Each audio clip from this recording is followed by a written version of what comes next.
What's going on in America today? Why are we over our heads in debt? Why can't the politicians bring debt under control? Why are so many people, often both parents now, working at low-paying, dead-end jobs and still making do with less? What's the future of the American economy and way of life?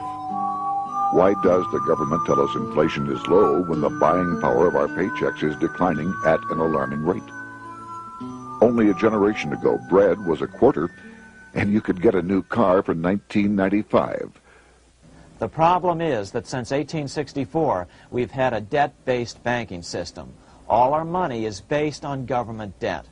We cannot extinguish government debt without extinguishing our money supply. That's why talk of paying off the national debt without reforming our banking system is an impossibility. That's why the solution does not lie in discussing the size of the national debt, rather it lies in reforming our banking system.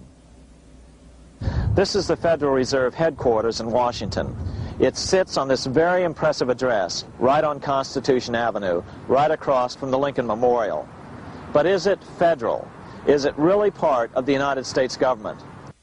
Well, what we're about to show you is that there's nothing federal about the Federal Reserve, and there are no reserves.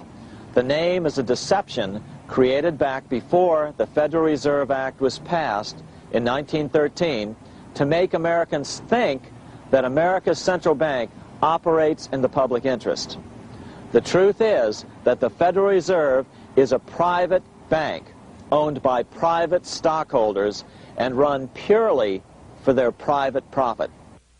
That's exactly correct. The Fed is a privately owned for-profit corporation which, again, has no reserves, at least no reserves available to back up the Federal Reserve notes, which is our common currency. Oh, absolutely. The Federal Reserve is neither federal and has doubtful reserves. It's a private bank that is owned by member banks.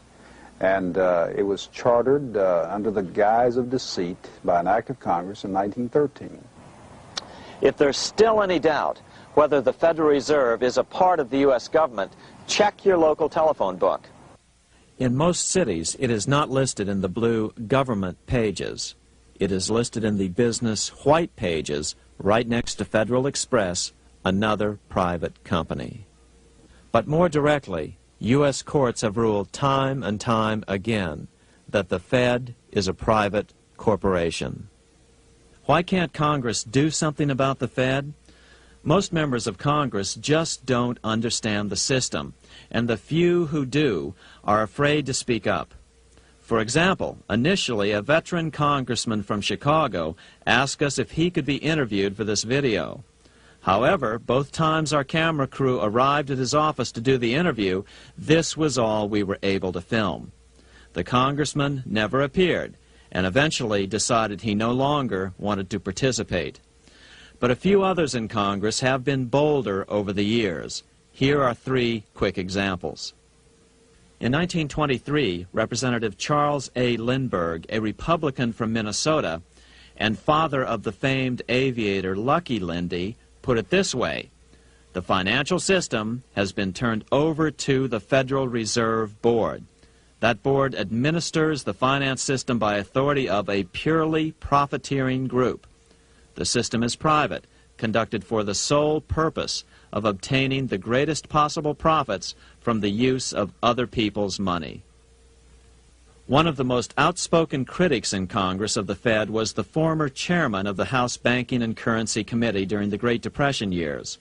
Lewis T. McFadden, Republican of Pennsylvania, said in 1932, "We have in this country one of the most corrupt institutions the world has ever known.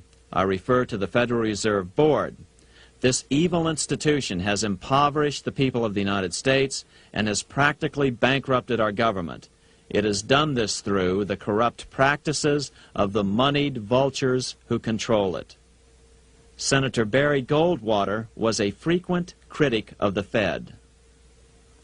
Most Americans have no real understanding of the operation of the international moneylenders. The accounts of the Federal Reserve System have never been audited. It operates outside the control of Congress and manipulates the credit of the United States. The Federal Reserve really even though it is not part of the federal government, it is more powerful than the federal government. It's more powerful than the president, the Congress, and the courts. Now, a lot of people challenge me on that, but let me prove my case. The Federal Reserve determines what the average person's car payment is going to be, what their house payment is going to be, and whether they have a job or not. And I submit to you that that's total control. And the Federal Reserve is the largest single creditor of the United States government. What does Proverbs tell us? The borrower is servant to the lender. What one has to understand is that from the day the Constitution was adopted right up to today, the folks who profit from privately owned central banks, as Madison called them, the money changers, have fought a running battle for control over who gets to print America's money. Why is who prints the money so important? Think of money as just another commodity. If you have a monopoly on a commodity that everyone needs, everyone wants, and nobody has enough of, there are lots of ways to make a profit, and also exert tremendous political influence. That's what this battle is all about. Throughout the history of the United States, the money power has gone back and forth between Congress and some sort of privately owned central bank. The Founding Fathers knew the evils of a privately owned central bank. First of all, they had seen how the privately owned British central bank, the Bank of England, had run up the British national debt to such an extent that Parliament had been forced to place unfair taxes on the American colonies. In fact, as we'll see later, Ben Franklin claimed that this was the real cause of the American Revolution. Most of the Founding Fathers realized the potential dangers of banking and feared bankers' accumulation of wealth and power. Jefferson put it this way: I sincerely believe that banking institutions are more dangerous to our liberties than standing armies. The issuing power should be taken from the banks and restored to the people to whom it properly belongs. That succinct statement of Jefferson is, in fact, the solution to all our economic problems today. It bears repeating. The issuing power should be taken from the banks and restored to the people to whom it properly belongs. James Madison, the main author of the Constitution, agreed. Interestingly, he called those behind the central bank scheme money changers. Madison strongly criticized their actions. History records that the money changers have used every form of abuse, intrigue, deceit, and violent means possible to maintain their control over governments by controlling money and its issuance. The battle over who gets to issue our money has been the pivotal issue throughout the history of the United States. Wars are fought over it, depressions are caused to acquire it. Yet after World War I, this battle was rarely mentioned in newspapers or history books. Why? By World War I, the money changers, with their dominant wealth, had seized control of most of the nation's press. Throughout U.S. history, this battle over who gets the power to issue our money has raged. In fact, it's changed hands back and forth 8 times since 1764, yet this fact has virtually vanished from public view for over 3 generations behind a smokescreen emitted by Fed cheerleaders in the media. Until we stop talking about deficits and government spending and start talking about who controls how much money we have, it's all just a big shell game, a complete and utter deception. It won't matter if you pass an ironclad amendment to the Constitution mandating a balanced budget. Our situation is only going to get worse until we root out the cause at its source. What's the solution for our national problem? First of all, education. That's what this video presentation is all about. But secondly, we must act. We must take back the power to issue our own money. Issuing our own money is not a radical solution. I want to stress that. It's the same solution used at different points in U.S. history by men like Benjamin Franklin, Thomas Jefferson, Andrew Jackson, Martin Van Buren, and Abraham Lincoln. So, to sum it up, in 1913, Congress gave an independent central bank, deceptively named the Federal Reserve, a monopoly over issuing America's money. And the debt generated by this quasi-private corporation is what is killing the American economy. Though the Federal Reserve is now the most powerful central bank in the world, it was not the first. So where did this idea come from?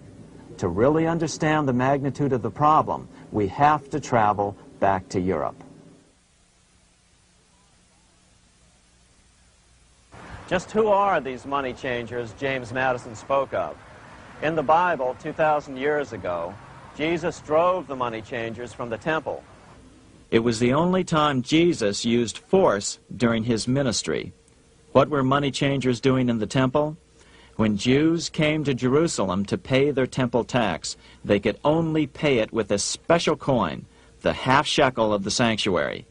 This was a half ounce of pure silver about this size. It was the only coin around at that time which was pure silver and of assured weight without the image of a pagan emperor. Therefore, to Jews, the half shekel was the only coin acceptable to God. But these coins were not plentiful. The money changers had cornered the market on them. Then they raised the price, just like any other commodity, to whatever the market would bear. In other words, money changers were making exorbitant profits because they held a virtual monopoly on money. The Jews had to pay whatever they demanded. To Jesus, this totally violated the sanctity of God's house.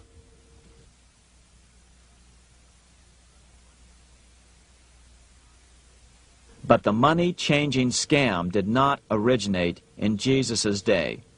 200 years before Christ, Rome was having trouble with money changers. 2 early Roman emperors had tried to diminish the power of the money changers by reforming usury laws and limiting land ownership to 500 acres. They were both assassinated. In 48 BC, Julius Caesar took back the power to coin money from the money changers and minted coins for the benefit of all. With this new, plentiful supply of money, he built great public works projects. By making money plentiful, Caesar won the love of the common man. But the money changers hated him. Some believe this was an important factor in Caesar's assassination.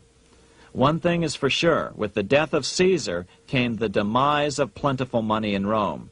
Taxes increased, as did corruption. Just as in the case of America today, usury and debased coin became the rule. Eventually, the Roman money supply was reduced by 90%. As a result, the common people lost their lands and their homes, just as is about to happen soon in America. With the demise of plentiful money, the masses lost confidence in the Roman government and refused to support it. Rome plunged into the gloom of the Dark Ages.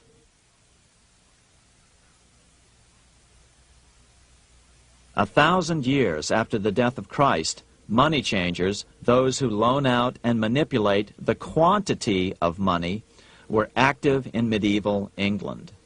In fact, they were so active that acting together, they could manipulate the entire English economy.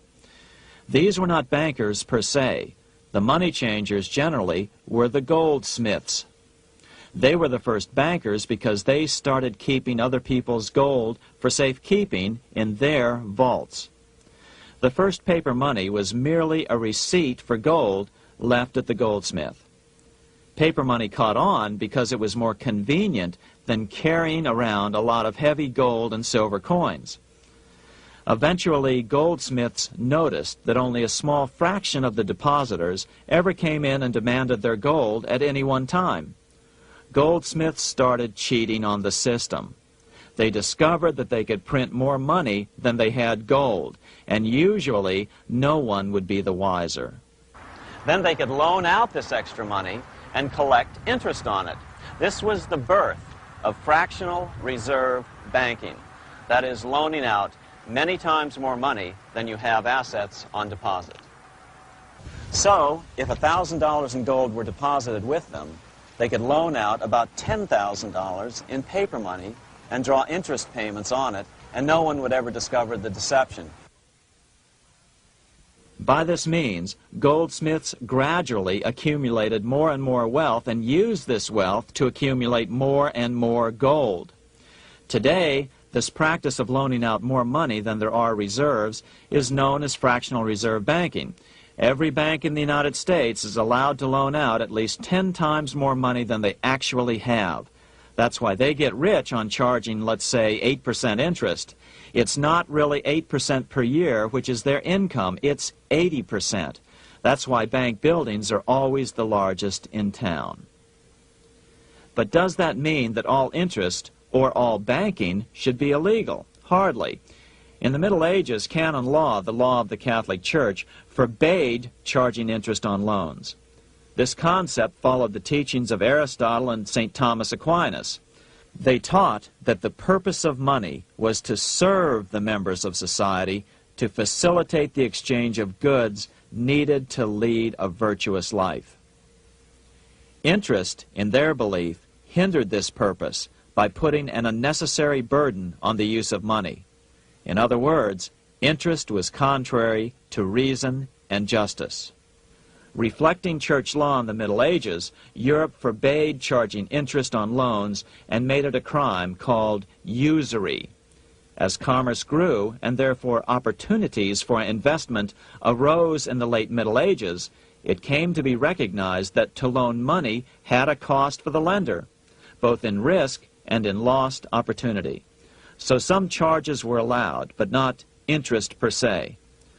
But all moralists, no matter what religion, condemn fraud, oppression of the poor, and injustice as clearly immoral. As we will see, fractional reserve lending is rooted in a fraud, results in widespread poverty, and reduces the value of everyone else's money.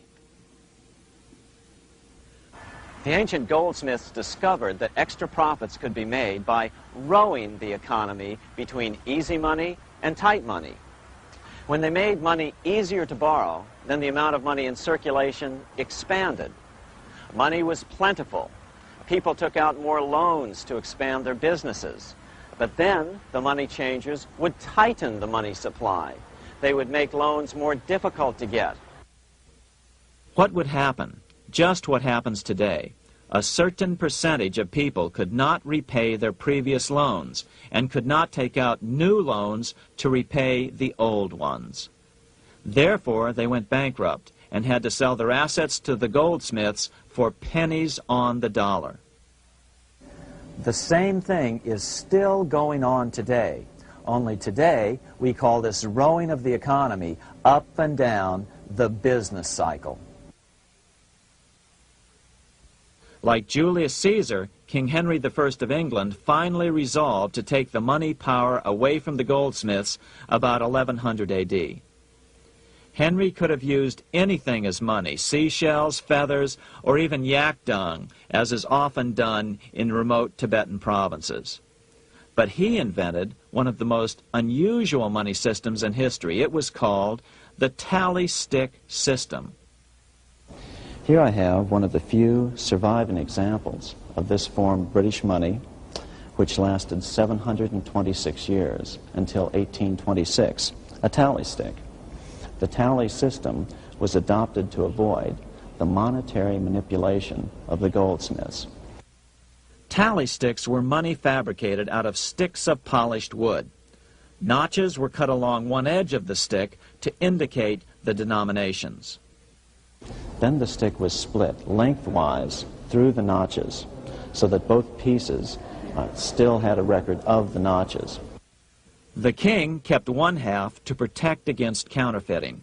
Then he would spend the other half into the economy and they would circulate as money. This particular tally stick is huge. It represented 25,000 pounds. One of the original stockholders in the Bank of England purchased his original shares with this stick. In other words, he bought shares in the world's richest and most powerful corporation with a stick of wood.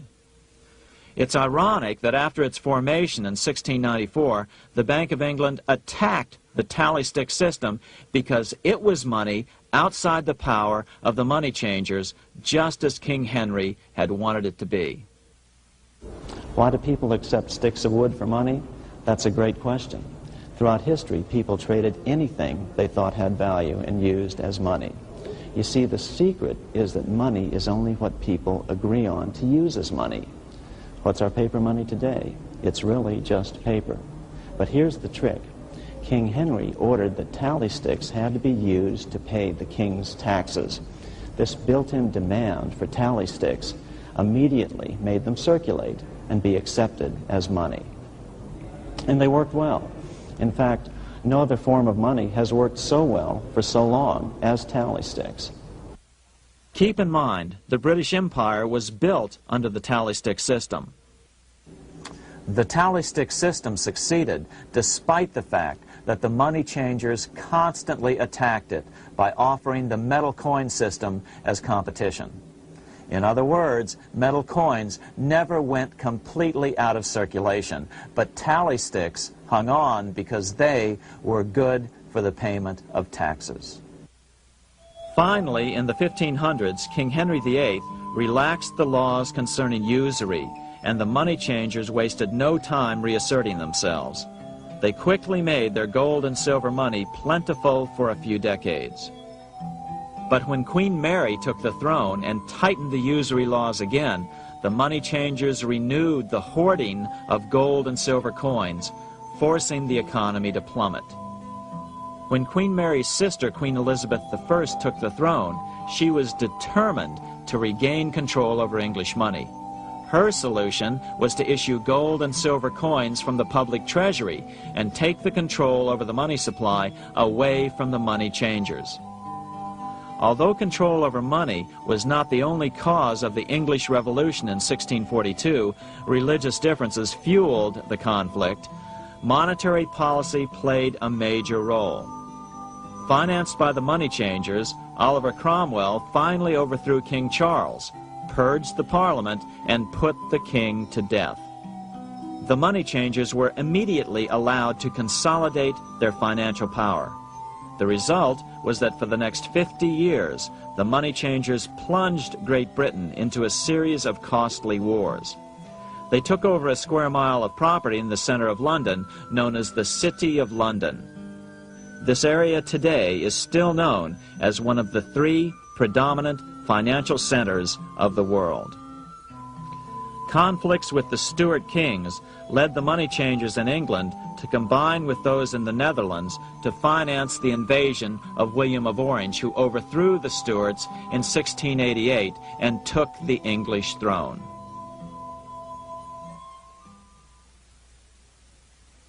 By the end of the 1600s, England was in financial ruin. 50 years of more or less continuous wars with France and Holland had exhausted her. Frantic government officials met with the money changers to beg for the loans necessary to pursue their political purposes. The price was high. A government-sanctioned, privately owned bank which could issue money created out of nothing. It was to be the modern world's first privately owned central bank, the Bank of England. Although it was deceptively called the Bank of England to make the general population think it was part of the government, it was not.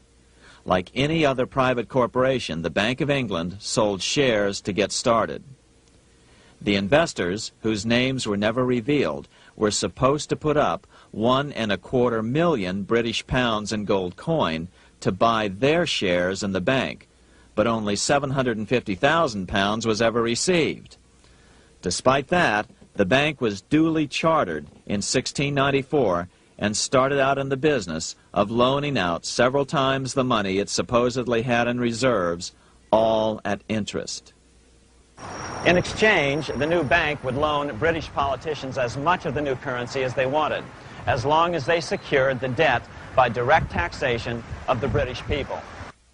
So, legalization of the Bank of England amounted to nothing less than legal counterfeiting of a national currency for private gain. Unfortunately, nearly every nation now has a privately controlled central bank using the Bank of England as the basic model.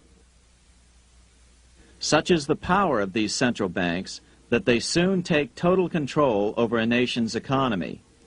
It soon amounts to nothing but a plutocracy, ruled by the rich.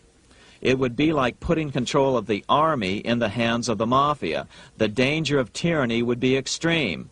Yes, we need central banks. No, we do not need them in private hands. The central bank scam is really a hidden tax. The nation sells bonds to the central bank to pay for things it does not have the political will to raise taxes to pay for. But the bonds are purchased with money the central bank creates out of nothing. More money in circulation makes your money worth less. The government gets as much money as it needs, and the people pay for it in inflation. The beauty of the plan is that not one person in 1,000 can figure it out because it's usually hidden behind complex-sounding economics gibberish. With the formation of the Bank of England, the nation was soon awash in money. Prices throughout the country doubled. Massive loans were granted for just about any wild scheme. One venture proposed to drain the Red Sea to recover gold supposedly lost when the Egyptian army drowned pursuing Moses and the Israelites. By 1698, government debt grew from the initial £1.25 million to £16 million. Naturally, taxes were increased and then increased again to pay for all of this. With the British money supply firmly in their grip, the British economy began a wild roller coaster series of booms and depressions, exactly the sort of thing a central bank claims it is determined to prevent. There are two things which I think are intrinsic not just to the Bank of England but to central banking generally. The first is an involvement in the formulation of monetary policy with the specific objective of achieving monetary stability. However, since the Bank of England took control, the British pound has rarely been stable. Now let's take a look at the role of the Rothschild family, the family said to be the wealthiest in the world.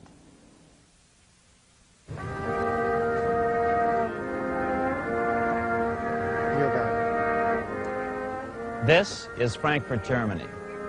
50 years after the Bank of England opened its doors, a goldsmith named Amschel Moses Bauer opened a coin shop, a counting house, in 1743. And over the door he placed a sign depicting a Roman eagle on a red shield.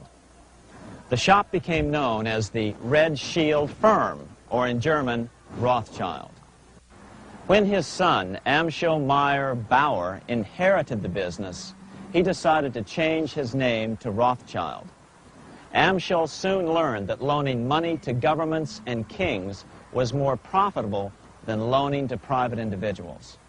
Not only were the loans bigger, but they were secured by the nation's taxes.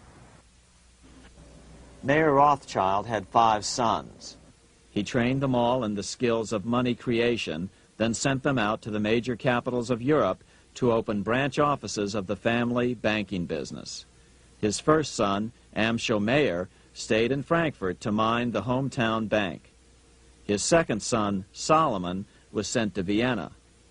His third son, Nathan, was clearly the most clever. He was sent to London at age 21 in 1798, 100 years after the founding of the Bank of England. His fourth son, Karl, went to Naples, and his fifth son, Jacob, went to Paris. In 1785, Mayer Amschel moved his entire family to this larger house, a 5-story dwelling he shared with the Schiff family. This house was known as the Green Shield. The Rothschilds and the Schiffs would play a central role in the rest of European financial history and in that of the United States. The Rothschilds broke into dealings with European royalty here at Wilhelmshof, the palace of the wealthiest man in Germany, in fact, the wealthiest monarch in all Europe, Prince William of Hesse-Kassel. At first, the Rothschilds were only helping William speculate in precious coins. But when Napoleon chased Prince William into exile, he sent £550,000, a gigantic sum at that time, to Nathan Rothschild in London with instructions for him to buy consols, British government bonds, also called government stock. But Rothschild used the money for his own purposes. With Napoleon on the loose, the opportunities of wartime investments were nearly limitless. William returned here sometime prior to the Battle of Waterloo in 1815. He summoned Rothschild and demanded his money back. The Rothschilds returned William's money with the interest the British consuls would have paid him had the investment actually been made. But the Rothschilds kept all the past profits they had made using William's money. Nathan Rothschild later bragged that in the 17 years he'd been in England, he'd increased his original £20,000 stake given to him by his father by 2,500 times. By cooperating within the family, the Rothschilds soon grew unbelievably wealthy. By the mid-1800s, they dominated all European banking and were certainly the wealthiest family in the world. They financed Cecil Rhodes, making it possible for him to establish a monopoly over the diamond and gold fields of South Africa. In America, they financed the Harrimans and railroads, the Vanderbilts and railroads and the press, and Carnegie in the steel industry, among many others. In fact, during World War I, J.P. Morgan was thought to be the richest man in America. But after his death, it was discovered that he was actually only a lieutenant of the Rothschilds. Once Morgan's will was made public, it was discovered that he owned only 19% of J.P. Morgan companies. By 1850, James Rothschild, the heir of the French branch of the family, was said to be worth 600 million French francs, 150 million more than all the other bankers in France put together. He built this mansion called Ferrier, just east of Paris. Wilhelm I, on seeing it, exclaimed, "Kings couldn't afford this. It could only belong to a Rothschild." Another 19th century French commentator put it this way: "There is but one power in Europe, and that is Rothschild." There is no evidence that their predominant standing in European or world finance has changed. Now let's take a look at the results the Bank of England had produced on the British economy and how that later was the root cause of the American Revolution.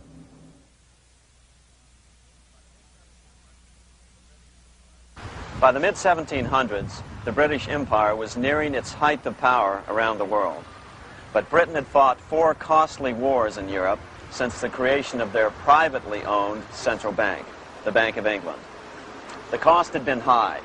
To finance these wars, the British Parliament here had borrowed heavily from the bank.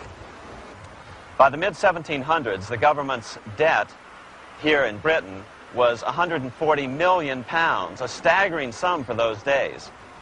Consequently, the British government embarked on a program of trying to raise revenues from their American colonies in order to make their interest payments to the bank.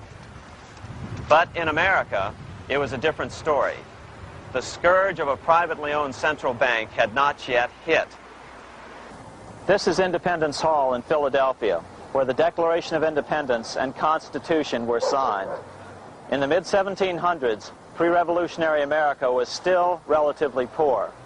There was a severe shortage of precious metal coins to trade for goods, so the early colonists were forced to experiment with printing their own homegrown paper money. Some of these experiments were successful. Franklin was a big supporter of the colonies printing their own paper money. In 1757, Franklin was sent to London. He ended up staying for the next 18 years here, nearly until the start of the American Revolution. During this period, the American colonies began to issue their own money. Called colonial scrip, the endeavor was very successful. It provided a reliable medium of exchange, and it also helped to provide a feeling of unity between the colonies.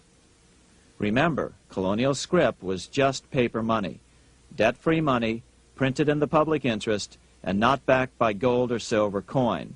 In other words, it was a totally fiat currency. One day, officials of the Bank of England asked Franklin how he would account for the newfound prosperity of the colonies. Without hesitation, he replied, "That is simple. In the colonies, we issue our own money. It is called colonial scrip. We issue it in proper proportion to the demands of trade and industry to make the products pass easily from the producers to the consumers. In this manner, creating for ourselves our own paper money, we control its purchasing power, and we have no interest to pay to no one." This was just common sense to Franklin, but you can imagine the impact it had on the Bank of England. America had learned the secret of money, and that genie had to be returned to its bottle as soon as possible.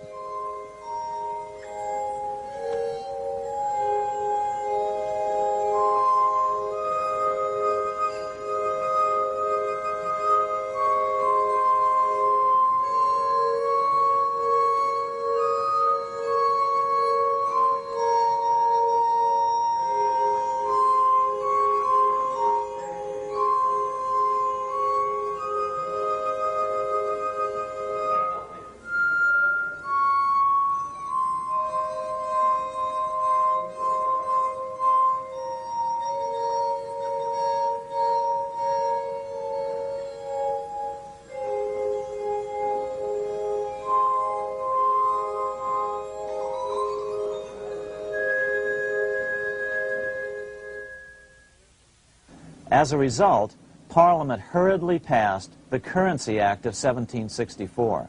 This prohibited colonial officials from issuing their own money and ordered them to pay all future taxes in gold or silver coins. In other words, it forced the colonies on a gold or silver standard. For those who still believe that a gold standard is the answer for America's current monetary problems, look what happened to America after that.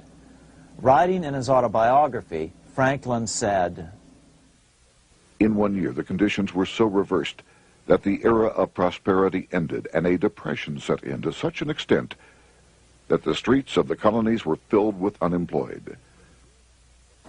Franklin claims that this was even the basic cause for the American Revolution. As Franklin put it in his autobiography, The colonies would gladly have borne a little tax on tea and other matters had it not been that England took away from the colonies their money, which created unemployment and dissatisfaction. The inability of the colonists to get the power to issue their own money permanently out of the hands of George III and the international bankers was the prime reason for the Revolutionary War. by the time the first shots were fired in Lexington, Massachusetts, on April 19, 1775, the colonies had been drained of gold and silver coin by British taxation. As a result, the Continental government had no choice but to print money to finance the war. At the start of the Revolution, the U.S. money supply stood at $12 million. By the end of the war, it was nearly $500 million. As a result, the currency was virtually worthless. Shoes sold for $5,000 a pair. Colonial scrip had worked because just enough was issued to facilitate trade. As George Washington lamented, a wagon load of money will scarcely purchase a wagon load of provisions. Today, those who support a gold-backed currency point to this period during the Revolution to demonstrate the evils of a fiat currency. But remember, the same currency had worked so well 20 years earlier during times of peace that the Bank of England had Parliament outlaw it. Towards the end of the Revolution, the Continental Congress, meeting here at Independence Hall, grew desperate for money. In 1781, they allowed Robert Morris, their financial superintendent, to open a privately owned central bank. Incidentally, Morris was a wealthy man who had grown wealthier during the Revolution by trading in war materials. Called the Bank of North America, the new bank was closely modeled after the Bank of England. It was allowed to practice fractional reserve banking. That is, it could lend out money it didn't have, then charge interest on it. If you or I were to do that, we would be charged with fraud, a felony. The bank's charter called for private investors to put up $400,000 worth of initial capital. But when Morris was unable to raise the money, he brazenly used his political influence to have gold deposited in the bank, which had been loaned to America by France. He then loaned this money to himself and his friends to reinvest in shares of the bank. And, like the Bank of England, the bank was given a monopoly over the national currency. Soon the dangers became clear. The value of American currency continued to plummet. So, 4 years later, in 1785, the bank's charter was not renewed. The leader of the effort to kill the bank, William Findley of Pennsylvania, explained the problem this way, quote, "This institution, having no principle but that of avarice, will never be varied in its object, to engross all the wealth, power, and influence of the state." The men behind the Bank of North America, Alexander Hamilton, Robert Morris, and the bank's president, Thomas Whiling, did not give up. Only 6 years later, Hamilton, then Secretary of the Treasury, and his mentor, Morris, rammed a new privately owned central bank through the new Congress. Called the first bank of the United States, Thomas Whiling again served as the bank's president. The players were the same, only the name of the bank was changed.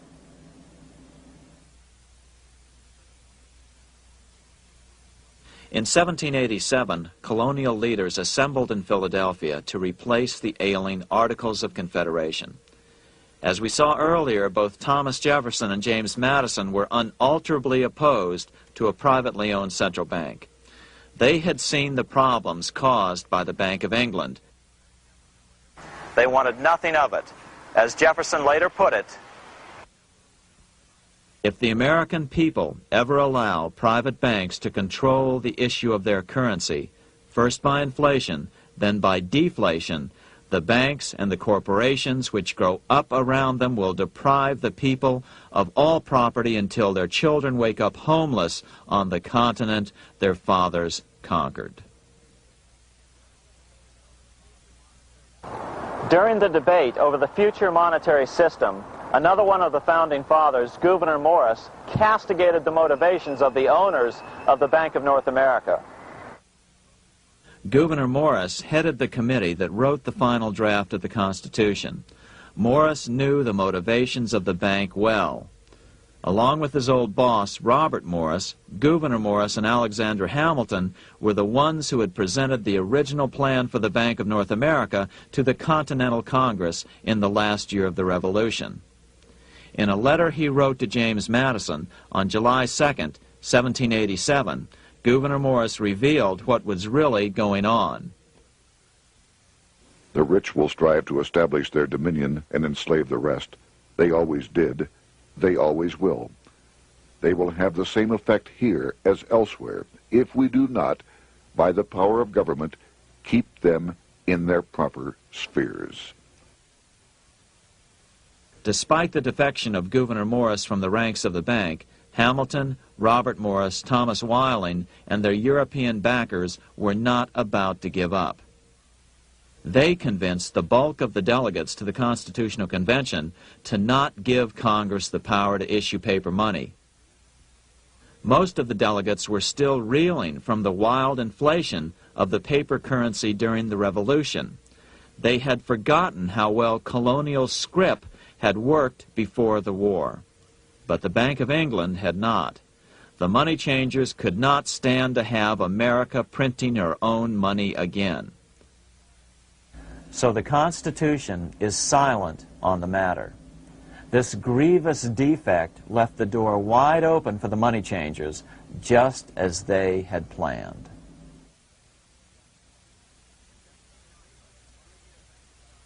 In 1790, less than 3 years after the Constitution had been signed, the money changers struck again. The newly appointed first Secretary of the Treasury, Alexander Hamilton, proposed a bill to the Congress calling for a new, privately owned central bank. Coincidentally, that was the very year that Amschel Rothschild made his pronouncement from his flagship bank in Frankfurt. Let me issue and control a nation's money, and I care not who writes the laws. Alexander Hamilton was a tool of the international bankers, and he wanted to create the U.S. Bank, the BUS, or the Bank of the United States, and did so.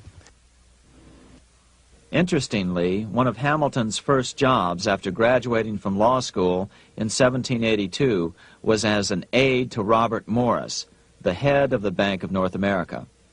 In fact, the year before, Hamilton had written Morris a letter saying, "A national debt, if it is not excessive, will be to us a national blessing." A blessing to whom? After a year of intense debate, in 1791, Congress passed the bill and gave it a 20-year charter. The new bank was to be called the First Bank of the United States, or BUS. Here we are in front of the First Bank of the United States in Philadelphia. The bank was given a monopoly on printing U.S. currency, even though 80% of its stock would be held by private investors. The other 20% would be purchased by the U.S. government. But the reason was not to give the government a piece of the action. It was to provide the capital for the other 80% owners. As with the old Bank of North America and the Bank of England before that, the stockholders never paid the full amount for their shares. The U.S. government put up their initial $2 million in cash. Then the bank, through the old magic of fractional reserve lending, made loans to its charter investors so they could come up with the remaining $8 million of capital needed for this risk-free investment. Like the Bank of England, the name of the Bank of the United States was deliberately chosen to hide the fact that it was privately controlled. And like the Bank of England, the names of the investors in the bank were never revealed. Many years later, it was a common saying that the Rothschilds were the power behind the old Bank of the United States. The bank was sold to Congress as a way to bring stability to the banking system and eliminate inflation. So what happened? Over the first 5 years, the U.S. government borrowed $8.2 million from the Bank of the United States. In the same 5-year period, prices rose by 72%. Jefferson, as the new Secretary of State, watched the borrowing with sadness and frustration, unable to stop it. I wish it were possible to obtain a single amendment to our Constitution, taking from the federal government the power of borrowing. Millions of Americans feel the same way today. They watch in helpless frustration as the federal government borrows the American economy into oblivion. So, although it was called the First Bank of the United States, it was not the first attempt at a privately owned central bank in this country. As with the Bank of North America, the government put up most of the cash to get this private bank going, then the bankers loaned the money to each other to buy the remaining stock in the bank. It was a scam, plain and simple, and they wouldn't be able to get away with it for long.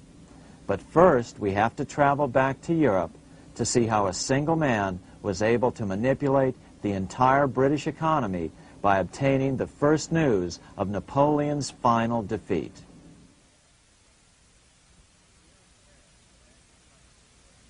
Here in Paris, the Bank of France was organized in 1800, just like the Bank of England. But Napoleon decided France had to break free of debt, and he never trusted the Bank of France. He declared that when a government is dependent upon bankers for money, the bankers, not the leaders of the government, are in control. The hand that gives is above the hand that takes. Money has no motherland. Financiers are without patriotism and without decency. Their sole object is gain. Back in America, unexpected help was about to arrive. In 1800, Thomas Jefferson narrowly defeated John Adams to become the third president of the United States. By 1803, Jefferson and Napoleon had struck a deal. The U.S. would give Napoleon $3 million in gold in exchange for a huge chunk of territory west of the Mississippi River, the Louisiana Purchase.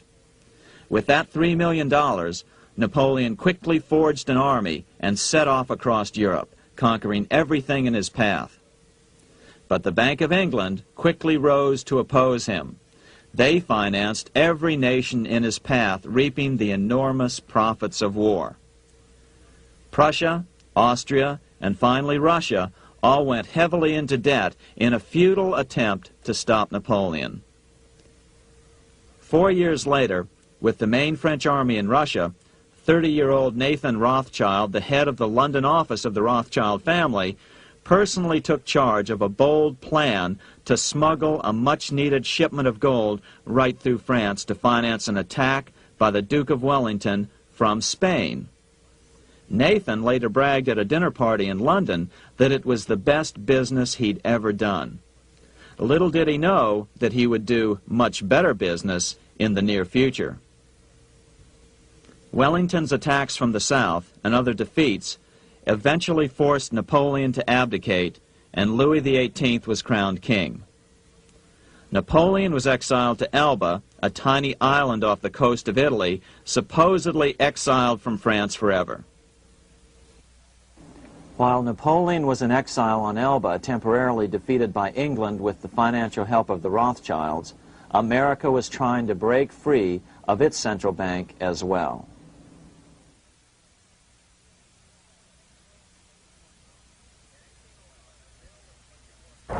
In 1811, a bill was put before Congress to renew the charter of the Bank of the United States. The debate grew very heated, and the legislatures of both Pennsylvania and Virginia passed resolutions asking Congress to kill the bank. The press corps of the day attacked the bank openly, calling it a great swindle, a vulture, a viper, and a cobra. Oh, to have an independent press once again in America. A congressman named P.B. Porter attacked the bank from the floor of Congress, saying if the bank's charter was renewed, Congress, quote, will have planted in the bosom of this Constitution a viper, which one day or another will sting the liberties of this country to the heart, close quote. Prospects didn't look that good for the bank. Some writers have even claimed that Nathan Rothschild warned that the United States would find itself involved in a most disastrous war if the bank's charter were not renewed. But it wasn't enough. When the smoke had cleared, the renewal bill was defeated by a single vote in the House and was deadlocked in the Senate.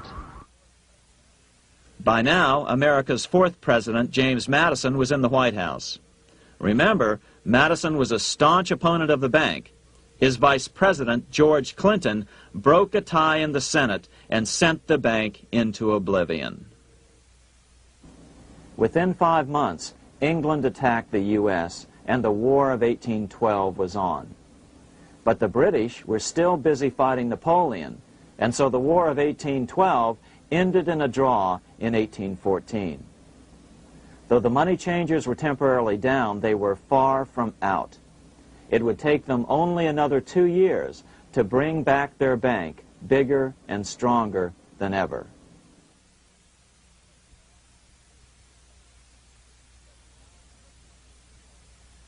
But now let's return to Napoleon, because nothing else in history more aptly demonstrates the ingenuity of the Rothschild family than their control of the British stock market after Waterloo.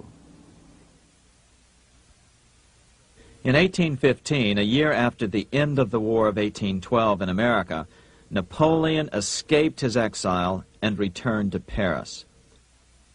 French troops were sent out to capture him, but such was his charisma that the soldiers rallied around their old leader and hailed him as their emperor once again. In March of 1815, Napoleon equipped an army which Britain's Duke of Wellington defeated less than 90 days later at Waterloo. Some writers claim Napoleon borrowed £5 million from the Bank of England to rearm, but it appears these funds actually came from the Ouvard banking house in Paris. Nevertheless, from about this point on, it was not unusual for privately controlled central banks to finance both sides in a war. Why would a central bank finance opposing sides in a war? Because war is the biggest debt generator of them all. A nation will borrow any amount for victory. The ultimate loser is loaned just enough to hold out the vain hope of victory, and the ultimate winner is given enough to win. Besides, such loans are usually conditioned upon the guarantee that the victor will honor the debts of the vanquished.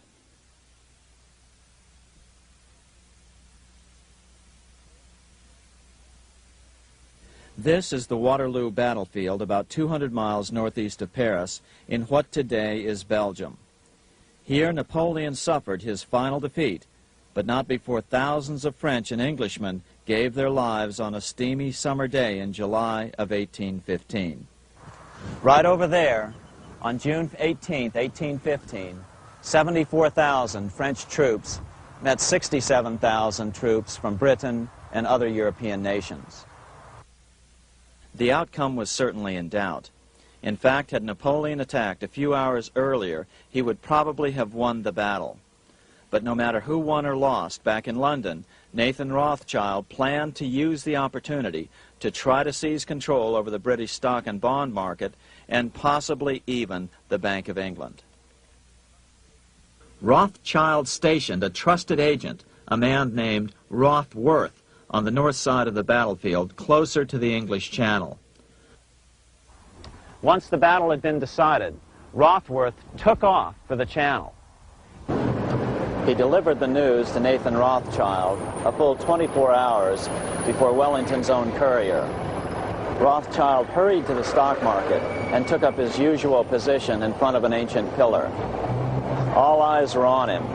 The Rothschilds had a legendary communications network. If Wellington had been defeated and Napoleon was loose on the continent again, Britain's financial situation would become grave indeed. Rothschild looked saddened. He stood there motionless, eyes downcast. Then suddenly he began selling. Other nervous investors saw that Rothschild was selling. It could only mean one thing. Napoleon must have won, Wellington must have lost. The market plummeted. Soon everyone was selling their consols, their British government bonds, and prices dropped sharply. But then Rothschild started secretly buying up the consols through his agents for only a fraction of their worth hours before. Myths, legends, you say? 100 years later, the New York Times ran a story which said that Nathan's grandson had attempted to secure a court order to suppress a book with this stock market story in it. The Rothschild family claimed the story was untrue and libelous, but the court denied the Rothschilds' request and ordered the family to pay all court costs. What's even more interesting about this story is that some authors claim that the day after the Battle of Waterloo, in a matter of hours, Nathan Rothschild came to dominate not only the bond market, but the Bank of England as well. Whether or not the Rothschild family seized control of the Bank of England, the first privately owned central bank in a major European nation and the wealthiest, one thing is certain. By the mid-1800s, the Rothschilds were the richest family in the world, bar none. They dominated the new government bond markets and branched into other banks and industrial concerns. In fact, the rest of the 19th century was known as the Age of the Rothschilds. Despite this overwhelming wealth, the family has generally cultivated an aura of invisibility. Although the family controls scores of industrial, commercial, mining, and tourist corporations, only a handful bear the Rothschild name. By the end of the 19th century, one expert estimated that the Rothschild family controlled half the wealth of the world. Whatever the extent of their vast wealth, it is reasonable to assume that their percentage of the world's wealth has increased since then. But since the turn of the century, the Rothschilds have cultivated the notion that their power has somehow waned even as their wealth increases.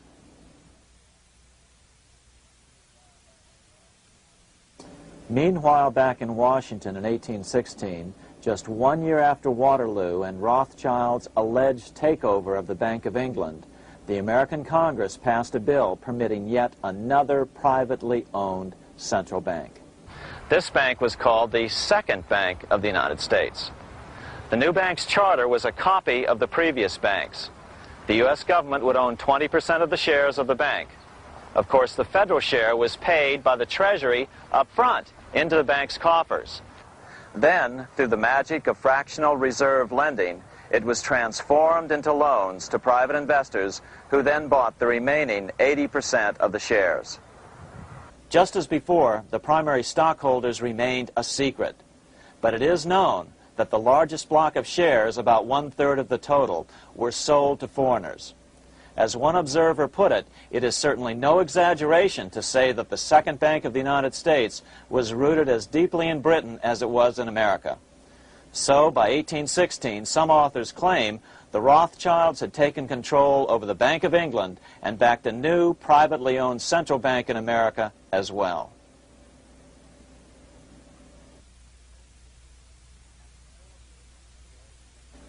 After 12 years of manipulations of the U.S. economy on the part of the Second Bank of the U.S., the American people had had just about enough. Opponents of the bank nominated a dignified senator from Tennessee, Andrew Jackson, the hero of the Battle of New Orleans, to run for president. This is his home, the Hermitage. No one gave Jackson a chance initially. The bank had long ago learned how the political process could be controlled with money. To the surprise and dismay of the money changers, Jackson was swept into office in 1828. Jackson was determined to kill the bank at the first opportunity and wasted no time in trying to do so.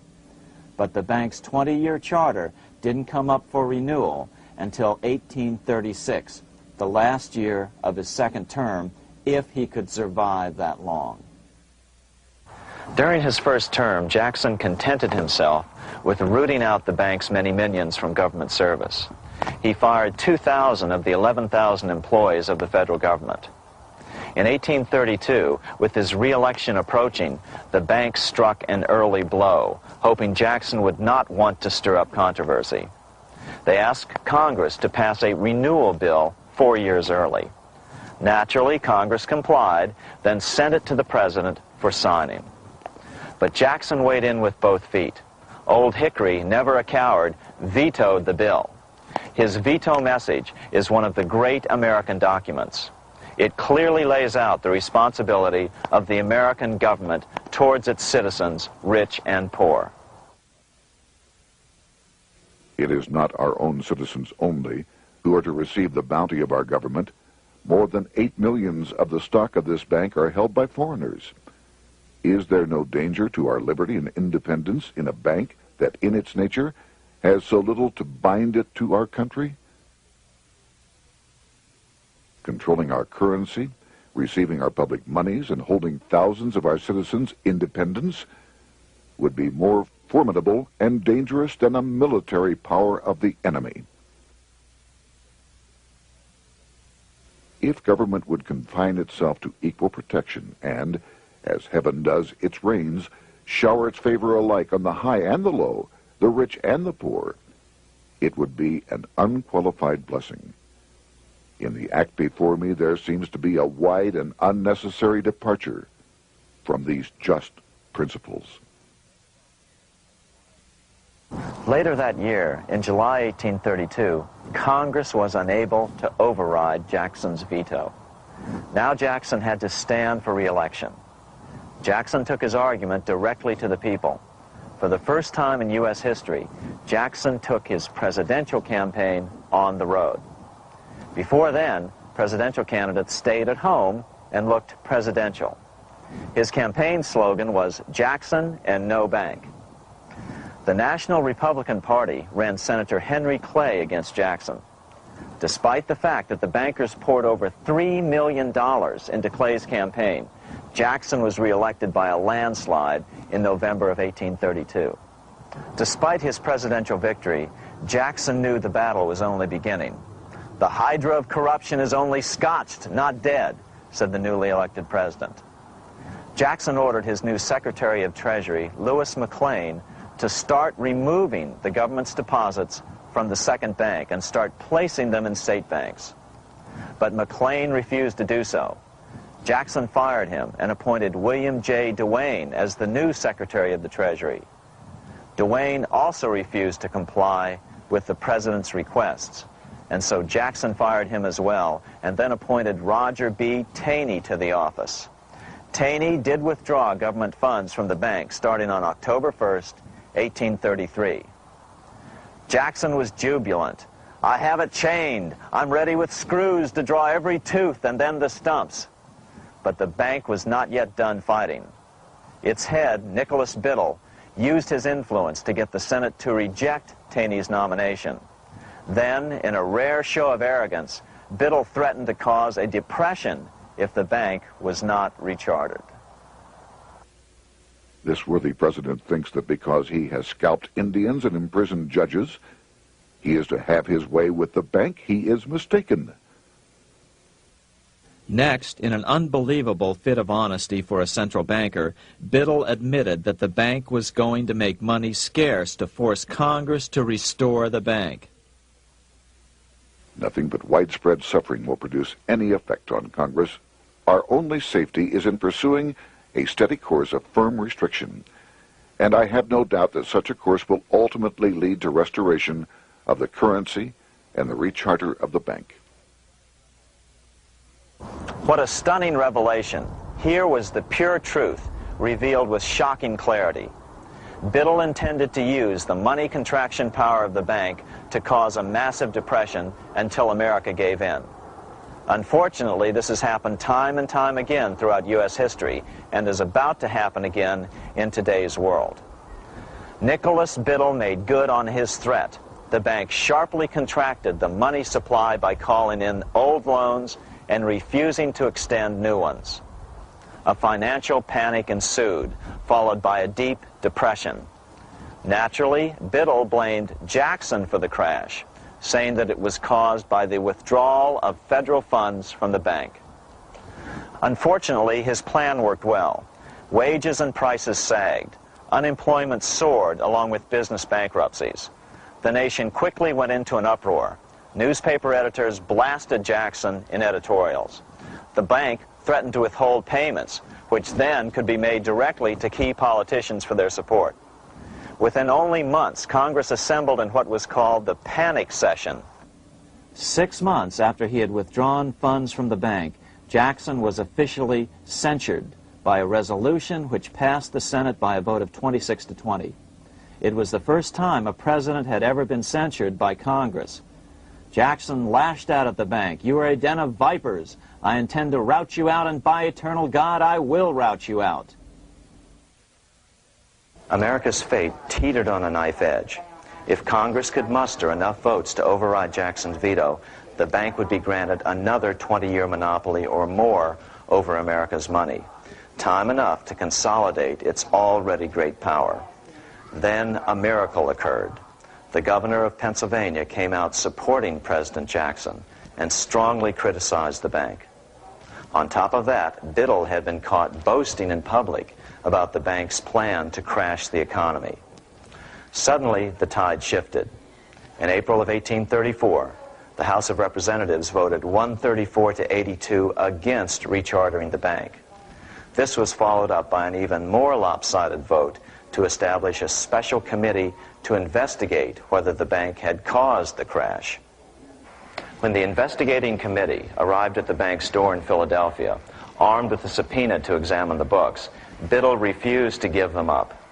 Nor would he allow inspection of correspondence with congressmen relating to their personal loans and advances he'd made to them. He also refused to testify before the committee back in Washington.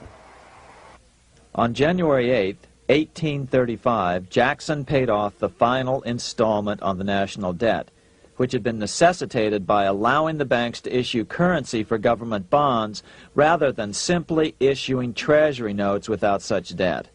He was the only president to ever pay off the debt.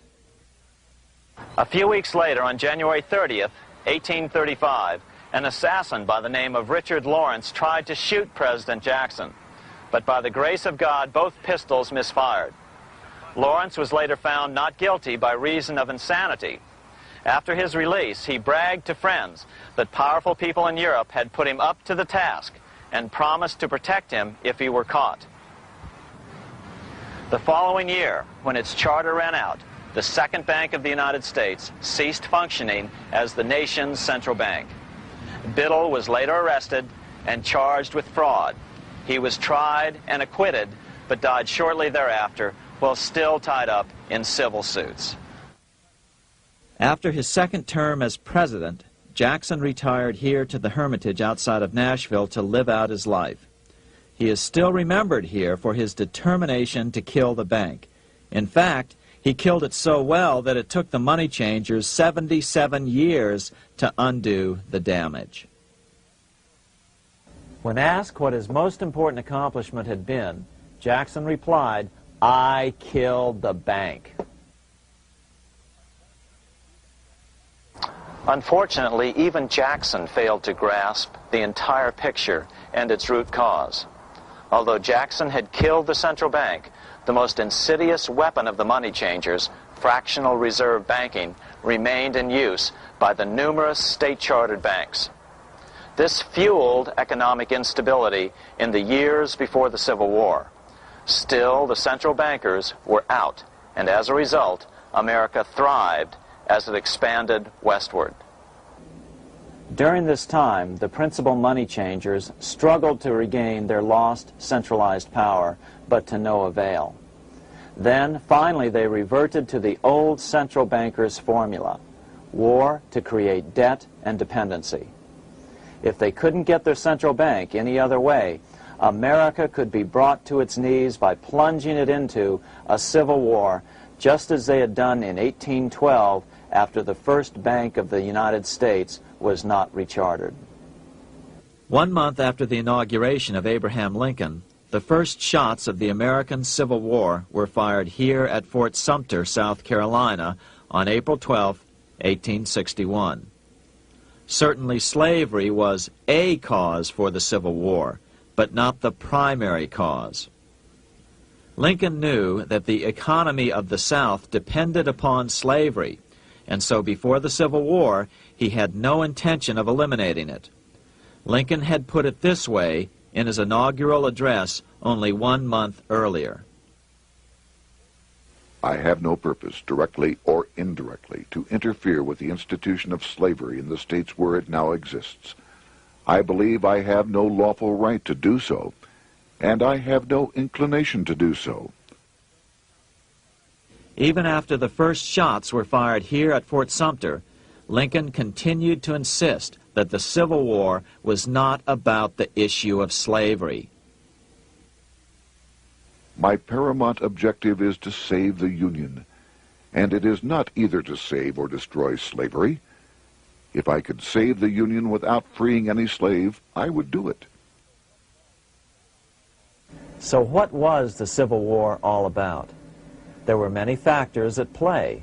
Northern industrialists had used protective tariffs to prevent the southern states from buying cheaper European goods. Europe retaliated by stopping cotton imports from the South. The southern states were in a double financial bind. They were forced to pay more for most of the necessities of life, while their income from cotton exports plummeted. The South was angry.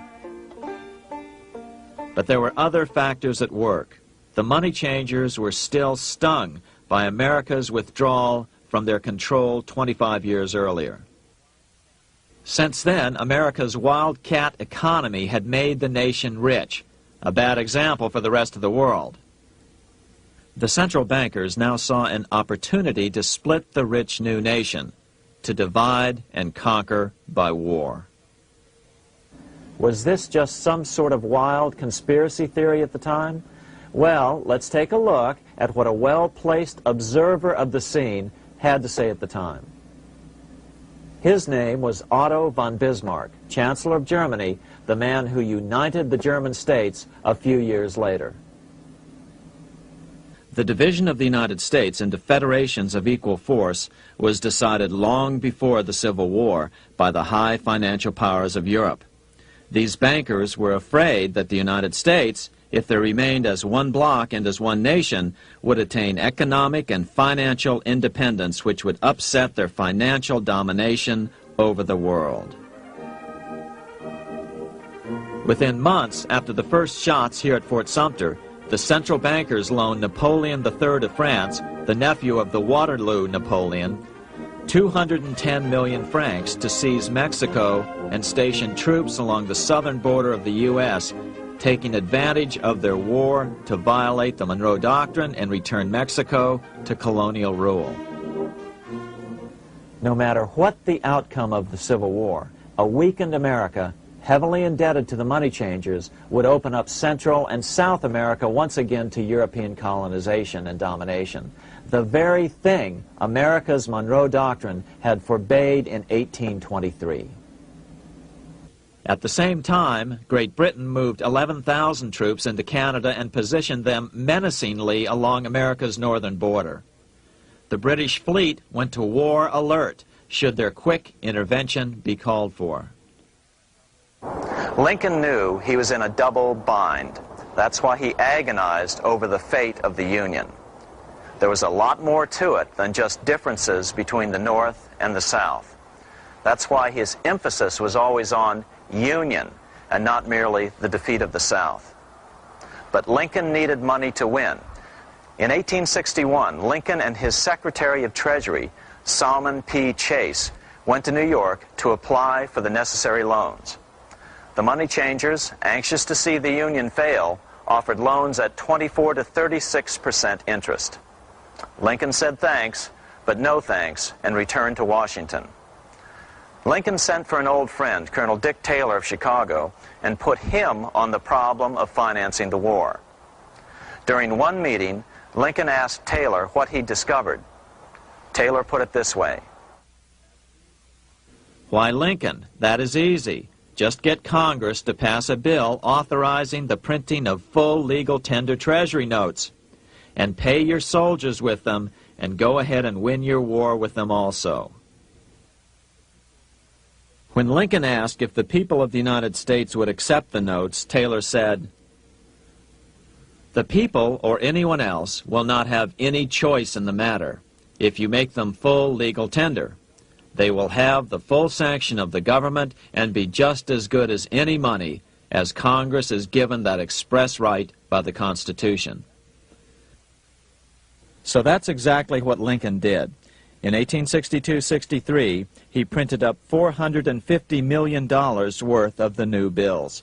In order to distinguish them from other banknotes in circulation, he printed them in green ink on the back side.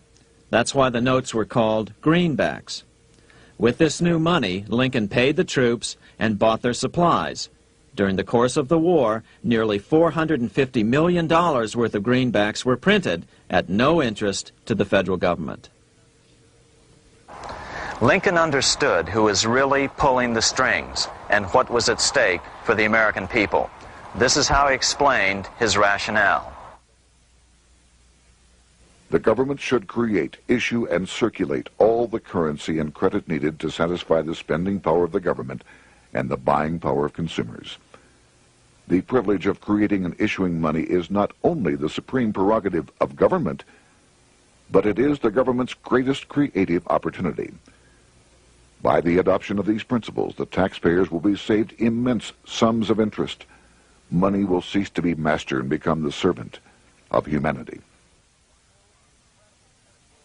A truly incredible editorial in the London Times explained the central bankers' attitude towards Lincoln's greenbacks. If this mischievous financial policy, which has its origins in North America, shall become indurated down to a fixture, then That government will furnish its own money without cost. It will pay off debts and be without debt. It will have all the money necessary to carry on its commerce. It will become prosperous without precedent in the history of the world. The brains and wealth of all countries will go to North America. That country must be destroyed, or it will destroy every monarchy on the globe. The scheme was effective, so effective that the next year, 1863, with Federal and Confederate troops beginning to mass for the decisive battle of the Civil War, and the Treasury in need of further congressional authority to issue more greenbacks, Lincoln allowed the bankers to push through the National Bank Act. These new national banks would operate under a virtual tax-free status and collectively had the exclusive monopoly power to create the new form of money, banknotes. Though greenbacks continued to circulate, their numbers were not increased. But most importantly, from this point on, the entire U.S. money supply would be created out of debt by bankers buying U.S. government bonds and issuing them for reserves for banknotes. As historian John Kenneth Galbraith explained it, in numerous years following the war, the federal government ran a heavy surplus. It could not, however, pay off its debt, retire its securities, because to do so meant there would be no bonds to back the national banknotes. To pay off the debt was to destroy the money supply. Later in 1863, Lincoln got some unexpected help from Tsar Alexander II of Russia. The Tsar, like Bismarck in Germany, knew what the international money changers were up to and had steadfastly refused to let them set up a central bank in Russia. If America survived and was able to remain out of their clutches, the Tsar's position would remain secure. If the bankers were successful at dividing America and giving the pieces back to Great Britain and France, both nations under control of their central banks, eventually they would threaten Russia again. So the Tsar gave orders that if either England or France actively intervened and gave aid to the South, Russia would consider such action as a declaration of war. He did the same with part of his Pacific Fleet and sent them to port in San Francisco. Lincoln was reelected the next year, 1864. Had he lived, he would surely have killed the national bank's money monopoly extracted from him during the war. On November 21st, 1864, he wrote a friend the following: The money power preys upon the nation in times of peace and conspires against it in times of adversity. It is more despotic than monarchy, more insolent than autocracy, more selfish than bureaucracy. Shortly before Lincoln was murdered, his former Secretary of Treasury, Salmon P. Chase, bemoaned his role in helping secure the passage of the National Banking Act only 1 year earlier. My agency in promoting the passage of the National Banking Act was the greatest financial mistake in my life. It has built up a monopoly which affects every interest in the country. On April 14, 1865, 41 days after his second inauguration and just 5 days after Lee surrendered to Grant at Appomattox, Lincoln was shot by John Wilkes Booth at Ford's Theater. Bismarck, Chancellor of Germany, lamented the death of Abraham Lincoln. The death of Lincoln was a disaster for Christendom. There was no man in the United States great enough to wear his boots. I fear that foreign bankers, with their craftiness and torturous tricks, will entirely corrupt the exuberant riches of America and use it systematically to corrupt modern civilization. They will not hesitate to plunge the whole of Christendom into wars and chaos in order that the earth should become their inheritance.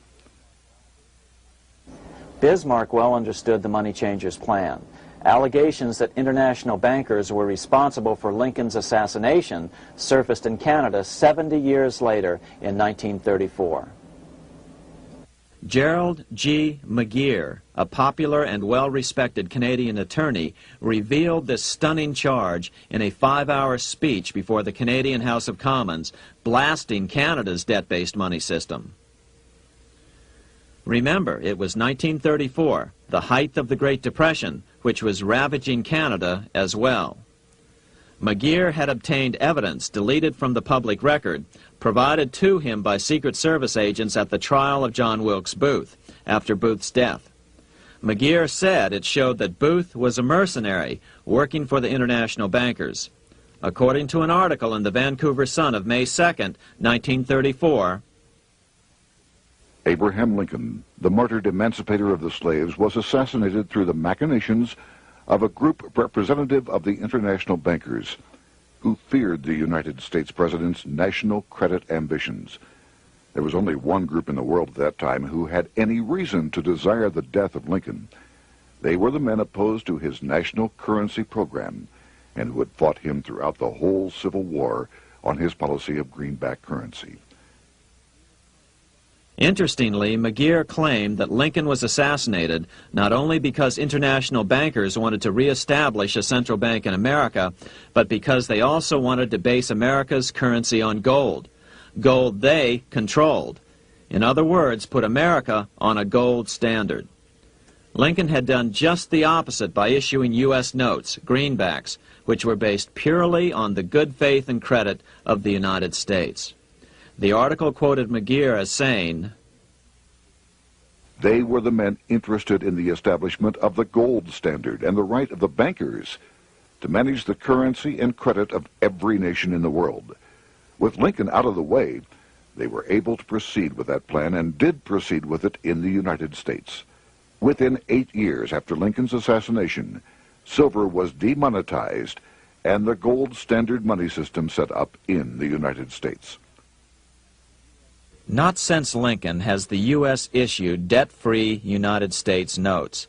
These red-sealed bills, which were issued in 1963, were not a new issue from President Kennedy, but merely the old greenbacks reissued year after year. In another act of folly and ignorance, the 1994 Regal Act actually authorized the replacement of Lincoln's greenbacks with debt-based notes. In other words, greenbacks were in circulation in the United States until 1994. Why was silver bad for the bankers and gold good? Simple. Because silver was plentiful in the United States. It was very hard to control. Gold was, and always has been, scarce. Throughout history, it has been relatively easy to monopolize gold, but silver has historically been 15 times more plentiful. With Lincoln out of the way, the money changers' next objective was to gain complete control over America's money. This was no easy task. With the opening of the American West, silver had been discovered in huge quantities. On top of that, Lincoln's greenbacks were generally popular. Despite the European central bankers' deliberate attacks on greenbacks, they continued to circulate in the United States, in fact, until a few years ago. According to historian W. Cleon Skousen, right after the Civil War, there was considerable talk about reviving Lincoln's brief experiment with the constitutional monetary system. Had not the European Money Trust intervened, it would have no doubt become an established institution. it is clear that the concept of America printing her own debt-free money sent shockwaves throughout the European central banking elite. They watched with horror as Americans clamored for more greenbacks. They may have killed Lincoln, but support for his monetary ideas grew. On April 12, 1866, nearly 1 year to the day of Lincoln's assassination, Congress went to work at the bidding of the European central banking interests. It passed the Contraction Act, authorizing the Secretary of the Treasury to begin to retire some of the greenbacks in circulation and thereby contract the money supply. Authors Theodore R. Thorin and Richard F. Warner explained the results of the money contraction in their classic book on the subject, The Truth in Money Book. The hard times which occurred after the Civil War could have been avoided if the greenback legislation had continued as President Lincoln had intended. Instead, there were a series of money panics, what we call recessions, which put pressure on Congress to enact legislation to place the banking system under centralized control. Eventually, the Federal Reserve Act was passed on December 23, 1913. In other words, the money changers wanted two things: the reinstitution of a central bank under their exclusive control, and two, an American currency backed by gold. Their strategy was twofold. First of all, cause a series of panics to try to convince the American people that only centralized control of the money supply could provide economic stability. And secondly, remove so much money from the system that most Americans would be so desperately poor that they either wouldn't care or would be too weak to oppose the bankers. In 1866, there was $1.8 billion in currency in circulation in the United States, about $50.46 per capita. In 1867 alone, $500 million, $500 million, was removed from the U.S. money supply. 10 years later, in 1876, America's money supply was reduced to only $600 million. In other words, 2/3 of America's money had been called in by the bankers.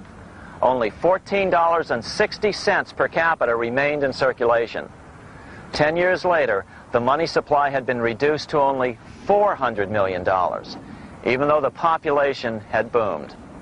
The result was that only $6.67 per capita remained in circulation, a 760% loss in buying power over 20 years. Today, economists try to sell the idea that recessions and depressions are a natural part of something they call the business cycle. The truth is, our money supply is manipulated now just as it was before and after the Civil War. How did this happen? How did money become so scarce? Simple. Bank loans were called in and no new ones were given. In addition, silver coins were melted down. In 1872, a man named Ernest Sed was given 100,000 pounds, about $500,000, by the Bank of England and sent to America to bribe necessary congressmen to get silver demonetized. He was told that if that was not sufficient, to draw an additional 100,000 pounds or as much more as was necessary. The next year, Congress passed the Coinage Act of 1873, and the minting of silver dollars abruptly stopped.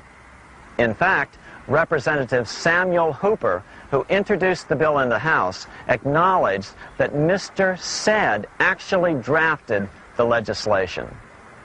But it gets even worse than that. In 1874, Sed himself admitted who was behind the scheme. I went to America in the winter of 1872-73, authorized to secure, if I could, the passage of a bill demonetizing silver. It was in the interest of those I represented, the governors of the Bank of England, to have it done. By 1873, gold coins were the only form of coin money.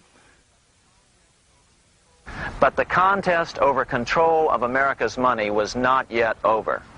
Only 3 years later, in 1876, with 1/3 of America's workforce unemployed, the population was growing restless. People were clamoring for a return to the greenback money system of President Lincoln, or a return to silver money, anything that would make money more plentiful. That year, Congress created the United States Silver Commission to study the problem. Their report clearly blamed the monetary contraction on the national bankers. The report is interesting because it compares the deliberate money contraction by the national bankers after the Civil War to the fall of the Roman Empire. The disaster of the Dark Ages was caused by decreasing money and falling prices. Without money, civilization could not have had a beginning, and with a diminishing supply, it must languish and, unless relieved, finally perish. At the Christian era, the metallic money of the Roman Empire amounted to $1,800,000,000. By the end of the 15th century, it had shrunk to less than $200 million. History records no other such disastrous transition as that from the Roman Empire to the Dark Ages.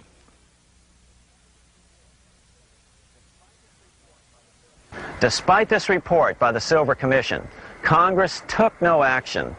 The next year, 1877, riots broke out from Pittsburgh to Chicago. The torches of starving vandals lit up the sky. The bankers huddled to decide what to do. They decided to hang on. Now that they were back in control to a certain extent, they were not about to give it up. At the meeting of the American Bankers Association that year, they urged their membership to do everything in their power to put down the notion of a return to greenbacks. The ABA Secretary, James Buell, authored a letter to the members which blatantly called on the banks to subvert not only Congress, but the press. It is advisable to do all in your power to sustain such prominent daily and weekly newspapers, especially the agricultural and religious press, as will oppose the greenback issue of paper money, and that you will also withhold patronage from all applicants who are not willing to oppose the government issue of money. To repeal the act creating banknotes or to restore to circulation the government issue of money will be to provide the people with money and will therefore seriously affect our individual profits as bankers and lenders. See your congressman at once and engage him to support our interest that we may control legislation. As political pressure mounted in Congress for change, the press tried to turn the American people away from the truth. The New York Tribune put it this way on January 10th, 1878. "The capital of the country is organized at last, and we will see whether Congress will dare to fly in its face." But it didn't work entirely. On February 28, 1878, Congress passed the Sherman Law, allowing the minting of a limited number of silver dollars, ending the 5-year hiatus. This did not end gold backing of the currency, however, nor did it completely free silver. Previous to 1873, anyone who brought silver to the U.S. Mint could have it struck into silver dollars free of charge. No longer. But at least some money began to flow back into the economy again. With no further threat to their control, the bankers loosened up on loans, and the post-Civil War depression was finally ended. 3 years later, the American people elected Republican James Garfield president. Garfield understood how the economy was being manipulated. As a congressman, he had been chairman of the Appropriations Committee and was a member of Banking and Currency. After his inauguration, he slammed the money changers publicly in 1881. Whoever controls the volume of money in any country is absolute master of all industry and commerce. And when you realize that the entire system is very easily controlled, one way or another, by a few powerful men at the top, you will not have to be told how periods of inflation and depression originate. Unfortunately, within a few weeks of making this statement, on July 2nd of 1881, President Garfield was assassinated.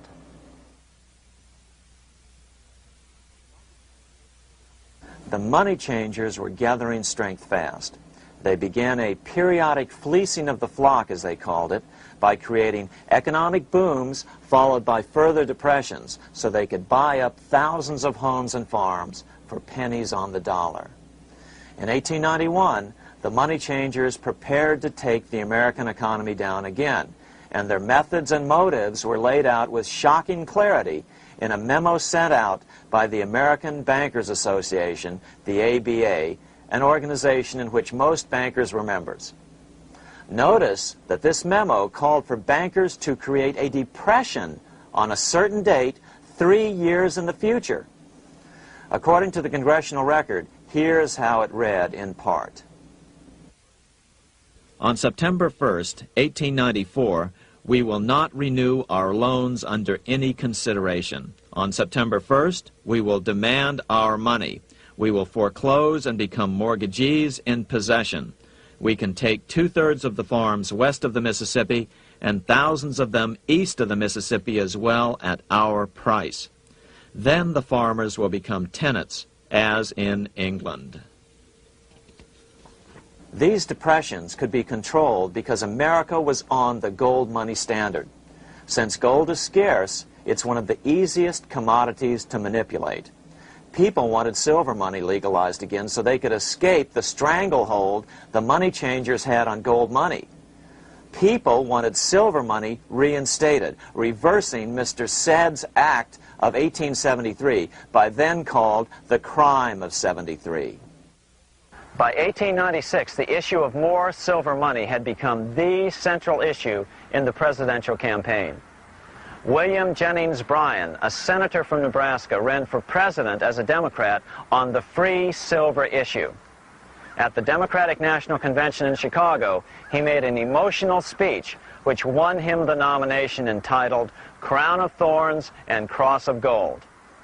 Though Bryan was only 36 years old at the time, this speech is widely regarded as the most famous oration ever made before a political convention. In the dramatic conclusion, Bryan said, "We will answer their demand for a gold standard by saying to them, you shall not press down upon the brow of labor this crown of thorns. You shall not crucify mankind upon a cross of gold." The bankers lavishly supported the Republican candidate, William McKinley, who favored the gold standard. The resulting contest was amongst the most fiercely contested presidential races in American history. Bryan made over 600 speeches in 27 states. The McKinley campaign got manufacturers and industrialists to inform their employees that if Bryan were elected, all factories and plants would close and there would be no work. The ruse succeeded. McKinley beat Bryan by a small margin. Bryan ran for president again in 1900 and in 1908, but fell short each time. During the 1912 Democratic Convention, Bryan was a powerful figure who helped Woodrow Wilson win the nomination. When Wilson became president, he appointed Bryan as Secretary of State, but Bryan soon became disenchanted with the Wilson administration. Bryan served only 2 years in the Wilson administration before resigning in 1915 over the highly suspicious sinking of the Lusitania, the event which was used to drive America into World War I. Although William Jennings Bryan never gained the presidency, his efforts delayed the money changers for 17 years from attaining their next goal, a new, privately owned central bank for America.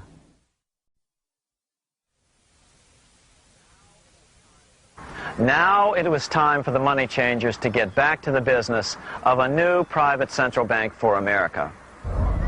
During the early 1900s, men like J.P. Morgan led the charge.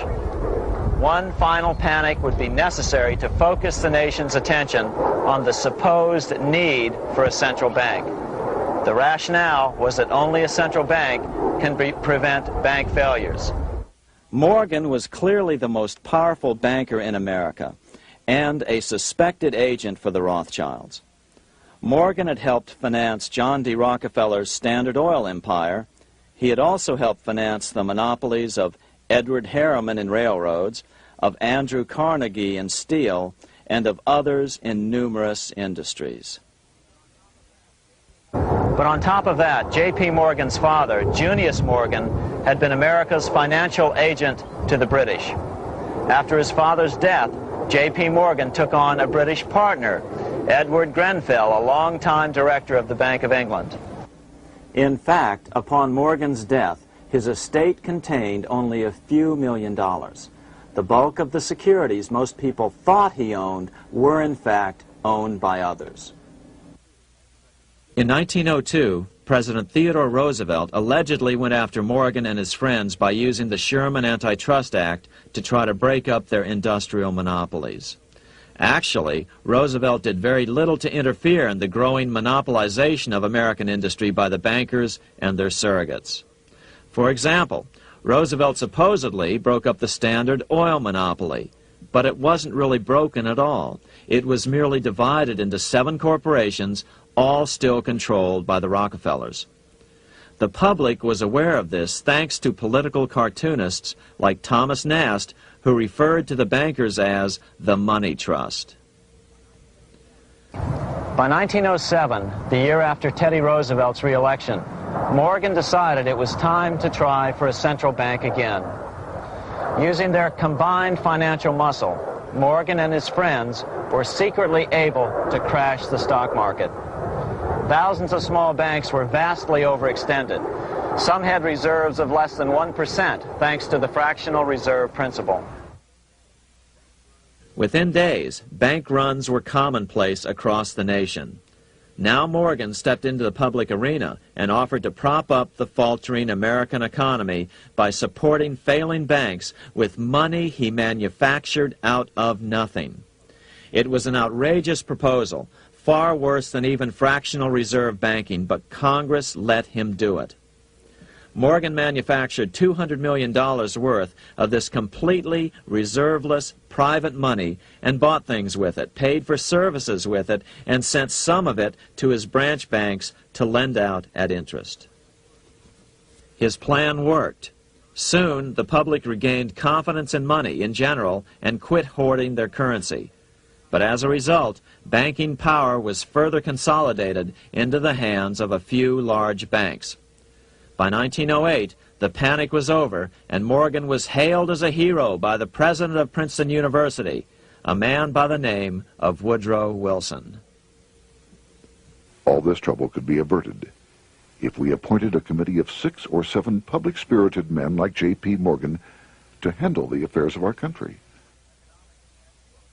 Economics textbooks would later explain that the creation of the Federal Reserve System was the direct result of the panic of 1907. Quote, "With its alarming epidemic of bank failures, the country was fed up once and for all with the anarchy of unstable private banking," close quote. But Minnesota Congressman Charles A. Lindbergh Sr., the father of the famous aviator Lucky Lindy, later explained that the panic of 1907 was really just a scam. Those not favorable to the money trust could be squeezed out of business, and the people frightened into demanding changes in the banking and currency laws which the money trust would frame. So, since the passage of the National Bank Act of 1863, the money changers had been able to create a series of booms and busts. The purpose was not only to fleece the American public of their property, but to later claim that the banking system was basically so unstable that it had to be consolidated into a central bank once again.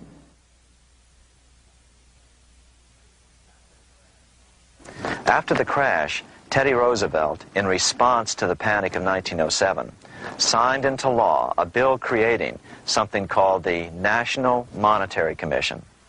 The commission was to study the banking problem and make recommendations to Congress. Of course, the commission was packed with Morgan's friends and cronies. The chairman was a man named Senator Nelson Aldrich from Rhode Island. Aldrich represented the Newport, Rhode Island homes of America's richest banking families. His daughter married John D. Rockefeller, Jr., and together they had 5 sons: John, Nelson, who would become vice president in 1974, Lawrence, Winthrop, and David, the head of the Council on Foreign Relations and former chairman of Chase Manhattan Bank. As soon as the National Monetary Commission was set up, Senator Aldrich immediately embarked on a 2-year tour of Europe, where he consulted at length with the private central bankers in England, France, and Germany. The total cost of his trip alone to the taxpayers was $300,000, an astronomical sum in those days. Shortly after his return, on the evening of November 22, 1910, some of the wealthiest and most powerful men in America boarded Senator Aldrich's private rail car and in the strictest secrecy journeyed to this place, Jekyll Island, off the coast of Georgia. With the group came Paul Warburg. Warburg had been given a $500,000 per year salary to lobby for the passage of a privately owned central bank in America by the investment firm Kuhn, Loeb and Company. Warburg's partner in this firm was a man named Jacob Schiff, the grandson of the man who shared the Greenshield house with the Rothschild family in Frankfurt. Schiff, as we'll find out later, was in the process of spending $20 million to finance the overthrow of the Tsar in Russia.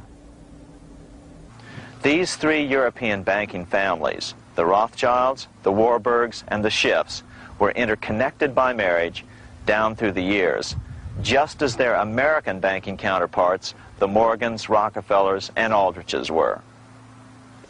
Secrecy was so tight that all 7 primary participants were cautioned to use only first names to prevent servants from learning their identities. Years later, one participant, Frank Vanderlip, president of National City Bank of New York and a representative of the Rockefeller family, confirmed the Jekyll Island trip in a February 9, 1935 edition of the Saturday Evening Post. I was as secretive, indeed as furtive as any conspirator. Discovery, we knew, simply must not happen, or else all our time and effort would be wasted. If it were to be exposed that our particular group had got together and written a banking bill, that bill would have no chance whatever of passage by Congress. The participants came here to figure out how to solve their major problem, how to bring back a privately owned central bank. But there were other problems that needed to be addressed as well. First of all, the market share of the big national banks was shrinking fast. In the first 10 years of the century, the number of U.S. banks had more than doubled to over 20,000. By 1913, only 29% of all banks were national banks, and they held only 57% of all deposits. As Senator Aldrich later admitted in a magazine article, before passage of this act, the New York bankers could only dominate the reserves of New York. Now, we are able to dominate the bank reserves of the entire country. Therefore, something had to be done to bring these new banks under their control. As John D. Rockefeller put it, quote, "Competition is sin," close quote.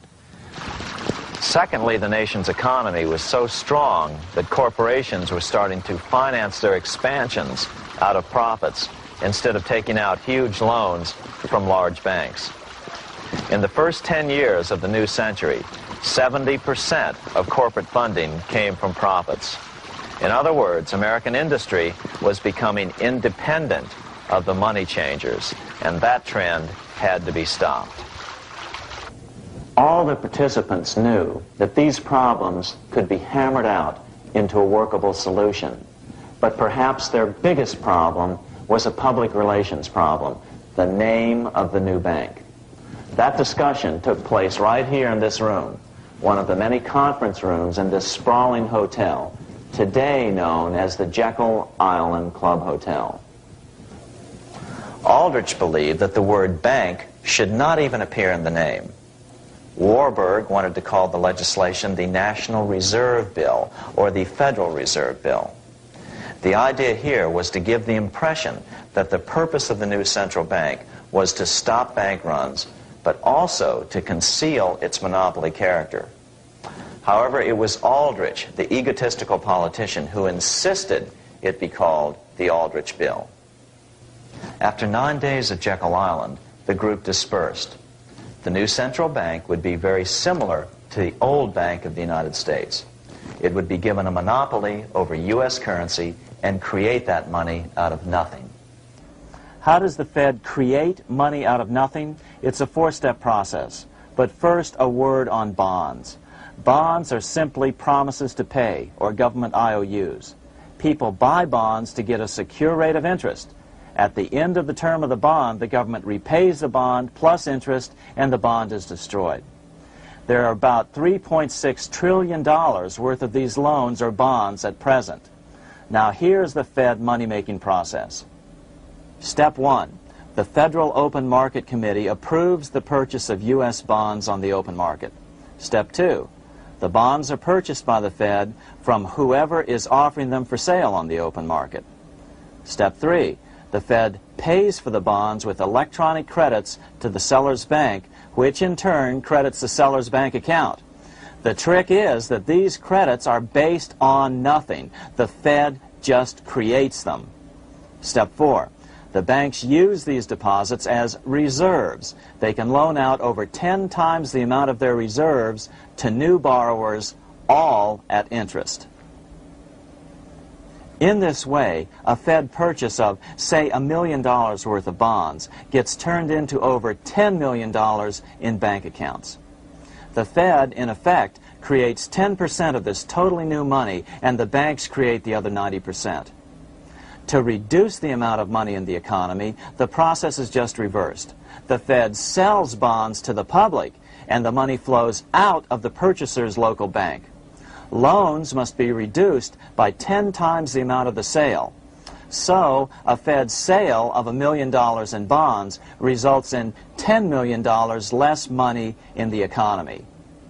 So how does this benefit the bankers whose representatives huddled at Jekyll Island? First, it totally misdirected banking reform efforts from proper solutions. Second, it prevented a proper debt-free system of government finance, like Lincoln's greenbacks, from making a comeback. The bond-based system of government finance forced on Lincoln after he created greenbacks was now cast in stone. Third, it delegated to the bankers the right to create 90% of our money supply based on only fractional reserves, which they then loan out at interest. Fourth, it centralized overall control of our nation's money supply in the hands of a few men.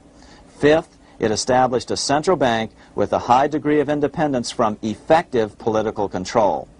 Soon after its creation, the Fed's great contraction in the early 1930s would cause the Great Depression. This independence has been enhanced since then through additional laws.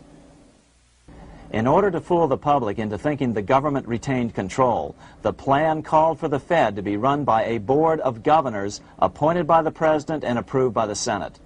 But all the bankers had to do was to be sure their men got appointed to the board of governors. That wasn't hard. Bankers have money, and money buys influence over politicians. Once the participants left Jekyll Island, the public relations blitz was on. The big New York banks put together an educational fund of $5 million to finance professors at respected universities to endorse the new bank. Woodrow Wilson at Princeton was one of the first to jump on the bandwagon. But the bankers' subterfuge didn't work. The Aldrich Bill was quickly identified as the bankers' bill, a bill to benefit only what became known as the money trust. As Congressman Lindbergh put it during the congressional debate, the Aldrich Plan is the Wall Street Plan. It means another panic, if necessary, to intimidate the people. Aldrich, paid by the government to represent the people, proposes a plan for the trusts instead. seeing they didn't have the votes to win in Congress, the Republican leadership never brought the Aldrich bill to a vote. The bankers quietly decided to move to track 2, the Democratic alternative. They began financing Woodrow Wilson as the Democratic nominee. As respected historian James Perloff put it, Wall Street financier Bernard Baruch was put in charge of Wilson's education. Baruch brought Wilson to the Democratic Party headquarters in New York in 1912, leading him like one would a poodle on a string. Wilson received an indoctrination course from the leaders convened there. So now the stage was set. The money changers were poised to install their privately owned central bank once again. The damage President Andrew Jackson had done 76 years earlier had been only partly repaired with the passage of the National Bank Act during the Civil War. Since then, the battle had raged on across the decades. The Jacksonians became the greenbackers, who became the hardcore supporters of William Jennings Bryan. With Bryan leading the charge, these opponents of the money changers, ignorant of Baruch's tutelage, now threw themselves behind Democrat Woodrow Wilson. They and Bryan would soon be betrayed.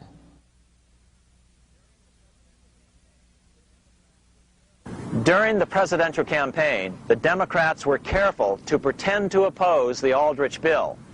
As Representative Lewis McFadden, himself a Democrat, as well as chairman of the House Banking and Currency Committee, explained it 20 years after the fact.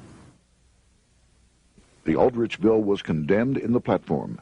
When Woodrow Wilson was nominated, the men who ruled the Democratic Party promised the people that if they were returned to power, there would be no central bank established here while they held the reins of government. 13 months later, that promise was broken, and the Wilson administration, under the tutelage of those sinister Wall Street figures who stood behind Colonel House, established here in our free country the worm-eaten, monarchical institution of the King's Bank, to control us from the top downward and to shackle us from the cradle to the grave. Once Wilson was elected, Morgan, Warburg, Baruch, and company advanced a new plan, which Warburg named the Federal Reserve System. The Democratic leadership hailed the new bill, called the Glass-Owen Bill, as something radically different from the Aldrich Bill. But in fact, the bill was virtually identical in every important detail.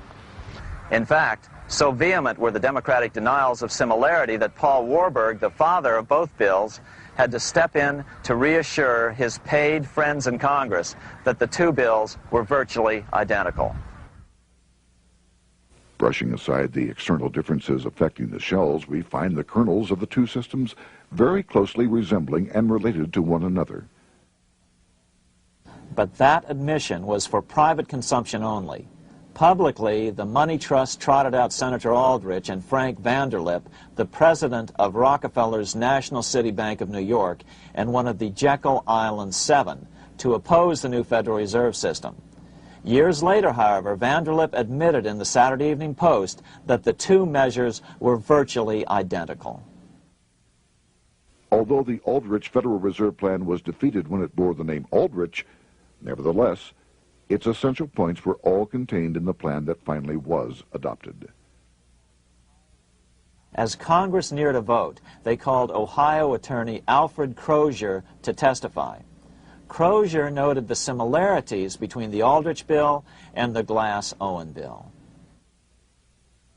The bill grants just what Wall Street and the big banks for 25 years have been striving for: private instead of public control of currency. It, the Glass-Owen bill, does this as completely as the Aldrich bill. Both measures rob the government and the people of all effective control over the public's money, and vest in the banks exclusively the dangerous power to make money among the people scarce or plenty.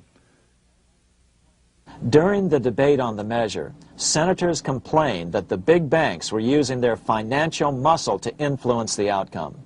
"There are bankers in this country who are enemies of the public welfare," said one senator. What an understatement. Despite the charges of deceit and corruption, the bill was finally snuck through the Senate on December 22, 1913, after most senators had left town for the holidays, after having been assured by the leadership that nothing would be done until long after the Christmas recess.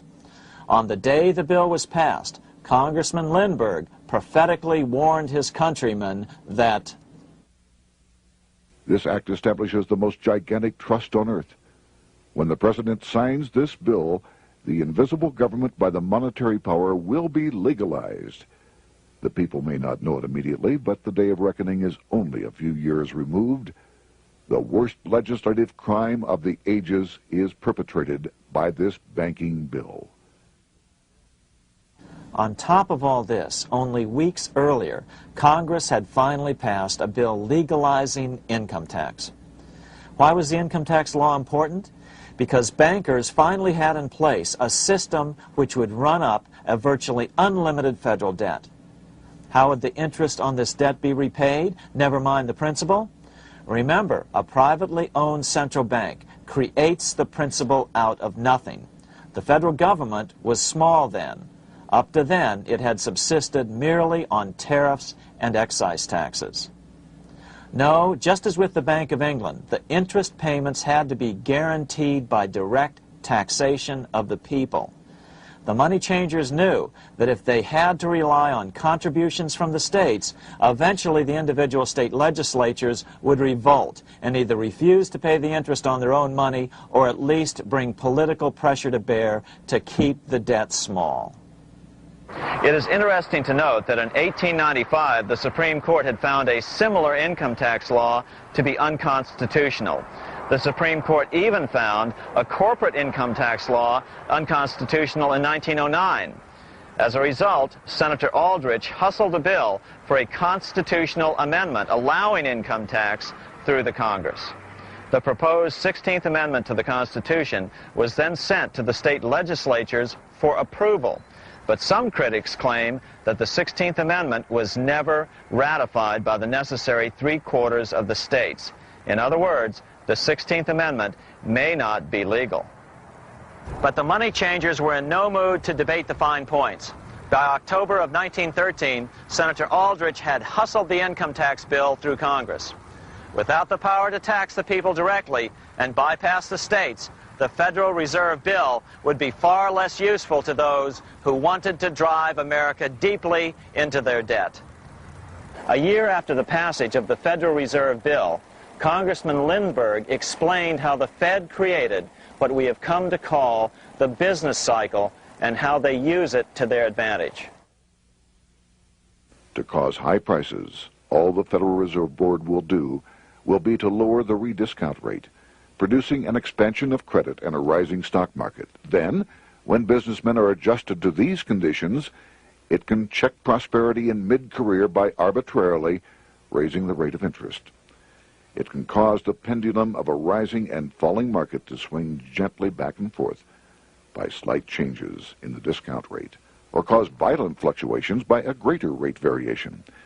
And in either case, it will possess inside information as to financial conditions and advanced knowledge of the coming change, either up or down. This is the strangest, most dangerous advantage ever placed in the hands of a special privileged class by any government that ever existed. The system is private, conducted for the sole purpose of obtaining the greatest possible profits from the use of other people's money. They know in advance when to create panics to their advantage. They also know when to stop panic. Inflation and deflation work equally well for them when they control finance. Congressman Lindbergh was correct on all points. What he didn't realize was that most European nations had already fallen prey to the central bankers decades or centuries earlier. But he also mentions the interesting fact that only 1 year later, the Fed had cornered the market in gold. This is how he put it, quote, "Already, the Federal Reserve banks have cornered the gold and gold certificates," close quote. But Congressman Lindbergh was not the only critic of the Fed.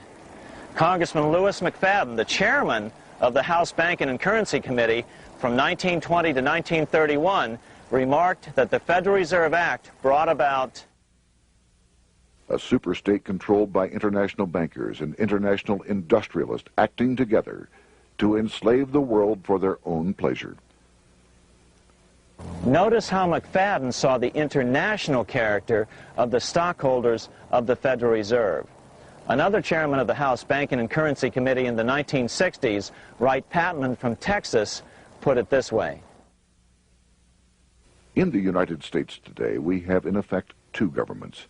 We have the duly constituted government, then we have an independent, uncontrolled, and uncoordinated government in the Federal Reserve System, operating the money powers which are reserved to Congress by the Constitution. Even the inventor of the electric light, Thomas Edison, joined the fray in criticizing the system of the Federal Reserve. If our nation can issue a dollar bond, it can issue a dollar bill. The element that makes the bond good makes the bill good also. The difference between the bond and the bill is the bond lets money brokers collect twice the amount of the bond and an additional 20%, whereas the currency pays nobody but those who contribute directly in some useful way. It is absurd to say that our country can issue $30 million in bonds and not $30 million in currency. Both are promises to pay, but one promise fattens the usurers, and the other helps the people. 3 years after the passage of the Federal Reserve Act, even President Wilson began to have second thoughts about what had been unleashed during his first term in office. We have come to be one of the worst ruled, one of the most completely controlled governments in the civilized world, no longer a government of free opinion, no longer a government by a vote of the majority, but a government by the opinion and duress of a small group of dominant men. Some of the biggest men in the United States in the field of commerce and manufacture are afraid of something. They know that there is a power somewhere so organized, so subtle, so watchful, so interlocked, so complete, so pervasive, that they had better not speak above their breath when they speak in condemnation of it. Before his death in 1924, President Wilson realized the full extent of the damage he had done to America when he confessed, "I have unwittingly ruined my government." So finally, the money changers, those who profit by manipulating the amount of money in circulation, had their privately owned central bank installed again in America. The major newspapers, which they also owned, hailed passage of the Federal Reserve Act of 1913, telling the public that now depressions could be scientifically prevented. The fact of the matter was that now depressions could be scientifically created.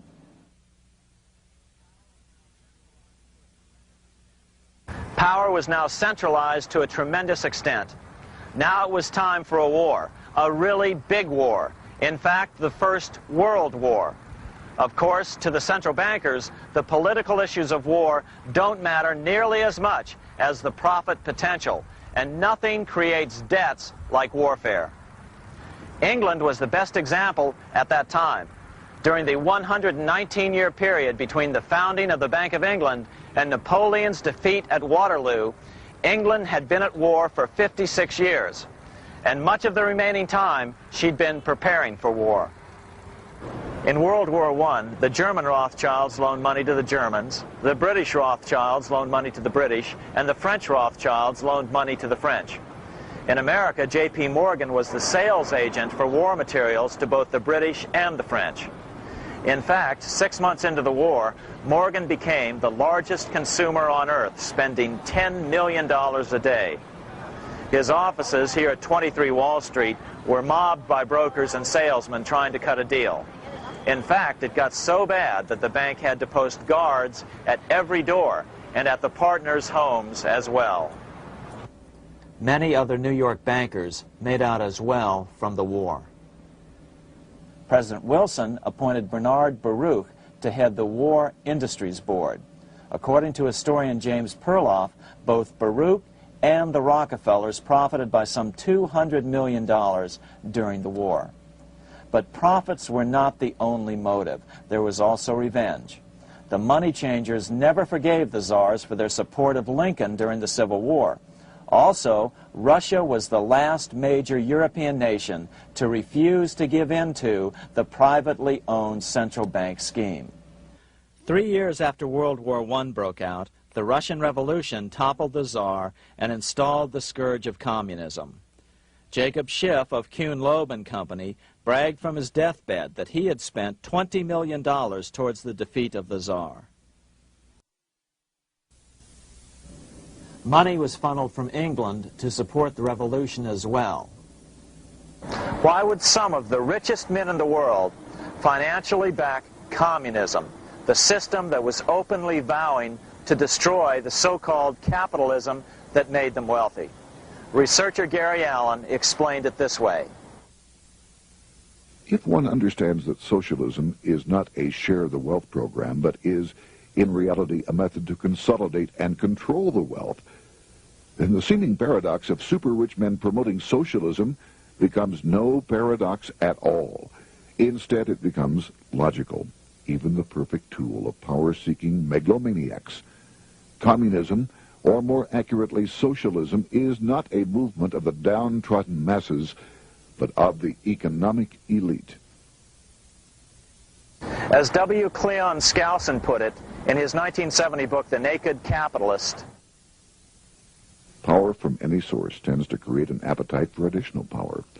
It was almost inevitable that the super-rich would one day aspire to control not only their own wealth, but the wealth of the whole world.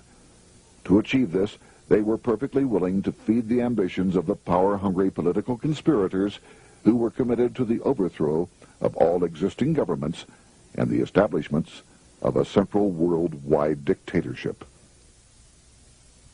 but what if these revolutionaries get out of control and try to seize power from the super-rich?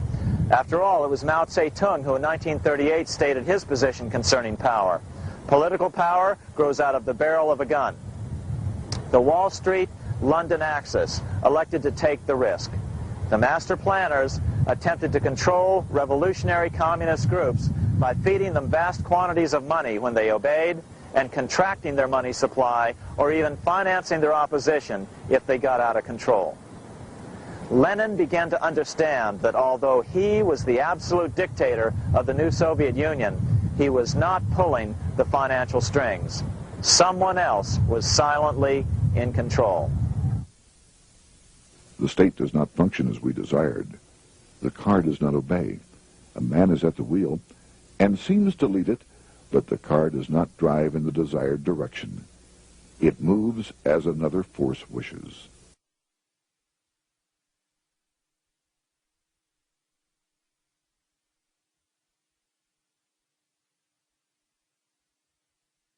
Who is behind it? Representative Louis T. McFadden, the chairman of the House Banking and Currency Committee throughout the 1920s and into the Great Depression years of the 1930s, explained it this way. The course of Russian history has indeed been greatly affected by the operations of international bankers. The Soviet government has been given United States Treasury funds by the Federal Reserve Board, acting through the Chase Bank. England has drawn money from us through the Federal Reserve banks and has relent it at high rates of interest to the Soviet government. The Dnipro Dam was built with funds unlawfully taken from the United States Treasury by the corrupt and dishonest Federal Reserve Board and the Federal Reserve banks. In other words, the Fed and the Bank of England, at the behest of the international bankers who controlled them, were creating a monster, one which would fuel 7 decades of unprecedented communist revolution, warfare, and most importantly, debt. In case you think there's some chance that the money changers got communism going and then lost control, in 1992, the Washington Times reported that Russian President Boris Yeltsin was upset that most of the incoming foreign aid was being siphoned off, quote, straight back into the coffers of Western banks in debt service, close quote. No one in his right mind would claim that a war as large as World War I had a single cause. Wars are complex things with many causative factors. But on the other hand, it would also be equally foolish to ignore as a prime cause of World War I those who would profit the most from the war. The role of the money changers is no wild conspiracy theory.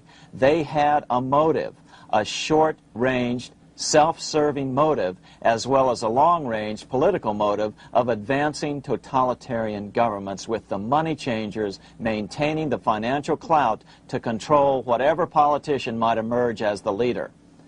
Next, we'll see what the money changers' ultimate political goal is for the world.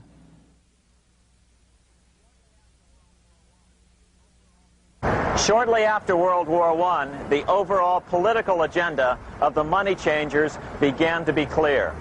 Now that they controlled national economies individually, the next step was the ultimate form of consolidation, world government. The new world government proposal was given top priority at the Paris Peace Conference after World War I. It was called the League of Nations, but much to the surprise of Paul Warburg and Bernard Baruch, who attended the peace conference with President Wilson, the world was not yet ready to dissolve national boundaries. Nationalism still beats strong in the human breast. For example, Lord Curzon, the British Foreign Secretary, called the League of Nations a good joke, even though it was the stated policy of the British government to support it. To the humiliation of President Wilson, the U.S. Congress wouldn't ratify the League either, despite the fact that it had been ratified by many other nations. Without money flowing from the U.S. Treasury, the League died. After World War I, the American public had grown tired of the internationalist policies of Democrat Woodrow Wilson. In the presidential election of 1920, Republican Warren Harding won a landslide victory with over 60% of the vote. Harding was an ardent foe of both Bolshevism and the League of Nations. His election, which opened a 12-year run of Republican presidents in the White House, led to an unprecedented era of prosperity known as the Roaring Twenties. Despite the fact that the war had brought America a debt 10 times larger than its Civil War debt, still the American economy surged. Gold had poured into the country during the war, and it continued to do so afterwards. In the early 1920s, the governor of this bank, the Federal Reserve Bank of New York, a man named Benjamin Strong, met frequently with the secretive and eccentric governor of the Bank of England, Montague Norman. Norman was determined to replace the gold England had lost to the U.S. during World War I and return the Bank of England to its former position of dominance in world finance. On top of that, rich with gold, the American economy might get out of control again, just like it had done after the Civil War. During the next 8 years, under the presidencies of Harding and Coolidge, the huge federal debt built up during World War I was cut by 38%, down to $16 billion, the greatest percentage drop in U.S. history. During the election of 1920, Warren Harding and Calvin Coolidge ran against James Cox, the governor of Ohio, and the little-known Franklin D. Roosevelt, who had previously risen to no higher post than President Wilson's Assistant Secretary of the Navy. After his inauguration, Harding moved quickly to formally kill the League of Nations. Then he quickly moved to reduce domestic taxes while raising tariffs to record heights. Now, this was a revenue policy of which most of the Founding Fathers would certainly have approved. His second year in office, Harding took ill on a train trip in the West and suddenly died. Although no autopsy was performed, the cause was said to be either pneumonia or food poisoning. When Coolidge took over, he continued Harding's domestic economic policy of high tariffs on imports while cutting income taxes. As a result, the economy grew at such a rate that net revenue still increased. Now that had to be stopped. So just as they'd done so frequently before, the money changers decided it was time to crash the American economy. The Federal Reserve began flooding the country with money. They increased the money supply by 62% during these years. Money was plentiful. This is why it was known as the Roaring Twenties. Before his death in 1919, former President Teddy Roosevelt warned the American people what was going on. As reported in the March 27, 1922 edition of the New York Times, Roosevelt said, "These international bankers and Rockefeller Standard Oil interests control the majority of newspapers and the columns of these papers to club into submission or drive out of public office officials who refuse to do the bidding of the powerful, corrupt cliques which compose the invisible government." Just one day before, in the New York Times, the mayor of New York, John Hylan, quoted Roosevelt and blasted those he saw as taking control of America, its political machinery, and its press. The warning of Theodore Roosevelt has much timeliness today, for the real menace of our republic is this invisible government which, like a giant octopus, sprawls its slimy length over city, state, and nation. It seizes in its long and powerful tentacles our executive officers, our legislative bodies, our schools, our courts, our newspapers, and every agency created for the public protection. To depart from mere generalizations, let me say that at the head of this octopus are the Rockefeller Standard Oil interest and a small group of powerful banking houses generally referred to as the international bankers. The little coterie of powerful international bankers virtually run the United States government for their own selfish purposes. They practically control both parties, write political platforms, make cat's paws of party leaders, use the leading men of private organizations, and resort to every device to place in nomination for high public office only such candidates as will be amenable to the dictates of corrupt big business. These international bankers and Rockefeller Standard Oil interests control the majority of newspapers and magazines in this country. Why didn't people listen to such strong warnings and demand that Congress reverse its 1913 passage of the Federal Reserve Act? Because remember, it was the 1920s. A steady increase in bank loans contributed to a rising market. In other words, just as it is today, in times of prosperity, no one wants to worry about economic issues. But there was a dark side to all this prosperity. Businesses expanded and became strung out on credit. Speculation in the booming stock market became rampant. Although everything looked rosy, it was a castle made of sand. When all was in readiness, in April of 1929, Paul Warburg, the father of the Federal Reserve, sent out a secret advisory warning his friends that a collapse and nationwide depression was certain. In August of 1929, the Fed began to tighten money. It is not a coincidence that the biographies of all the Wall Street giants of that era, John D. Rockefeller, J.P. Morgan, Bernard Baruch, etc., all marvel that they got out of the stock market just before the crash and put all their assets in cash or gold. On October 24th, 1929, the big New York bankers called in their 24-hour broker call loans. This meant that both stockbrokers and customers had to dump their stocks on the market to cover their loans, no matter what price they had to sell them for. As a result, the market tumbled, and that day was known as Black Thursday. According to John Kenneth Galbraith, writing in The Great Crash, 1929, at the height of the selling frenzy, Bernard Baruch brought Winston Churchill into the visitors' gallery of the New York Stock Exchange here to witness the panic and impress him with his power over the wild events down on the floor. Congressman Louis McFadden, chairman of the House Committee on Banking and Currency from 1920 to 1931, knew who to blame. He accused the Fed and the international bankers of orchestrating the crash. It was not accidental. It was a carefully contrived occurrence. The international bankers sought to bring about a condition of despair here so that they might emerge as rulers of us all. But McFadden went even farther. He openly accused them of causing the crash in order to steal America's gold.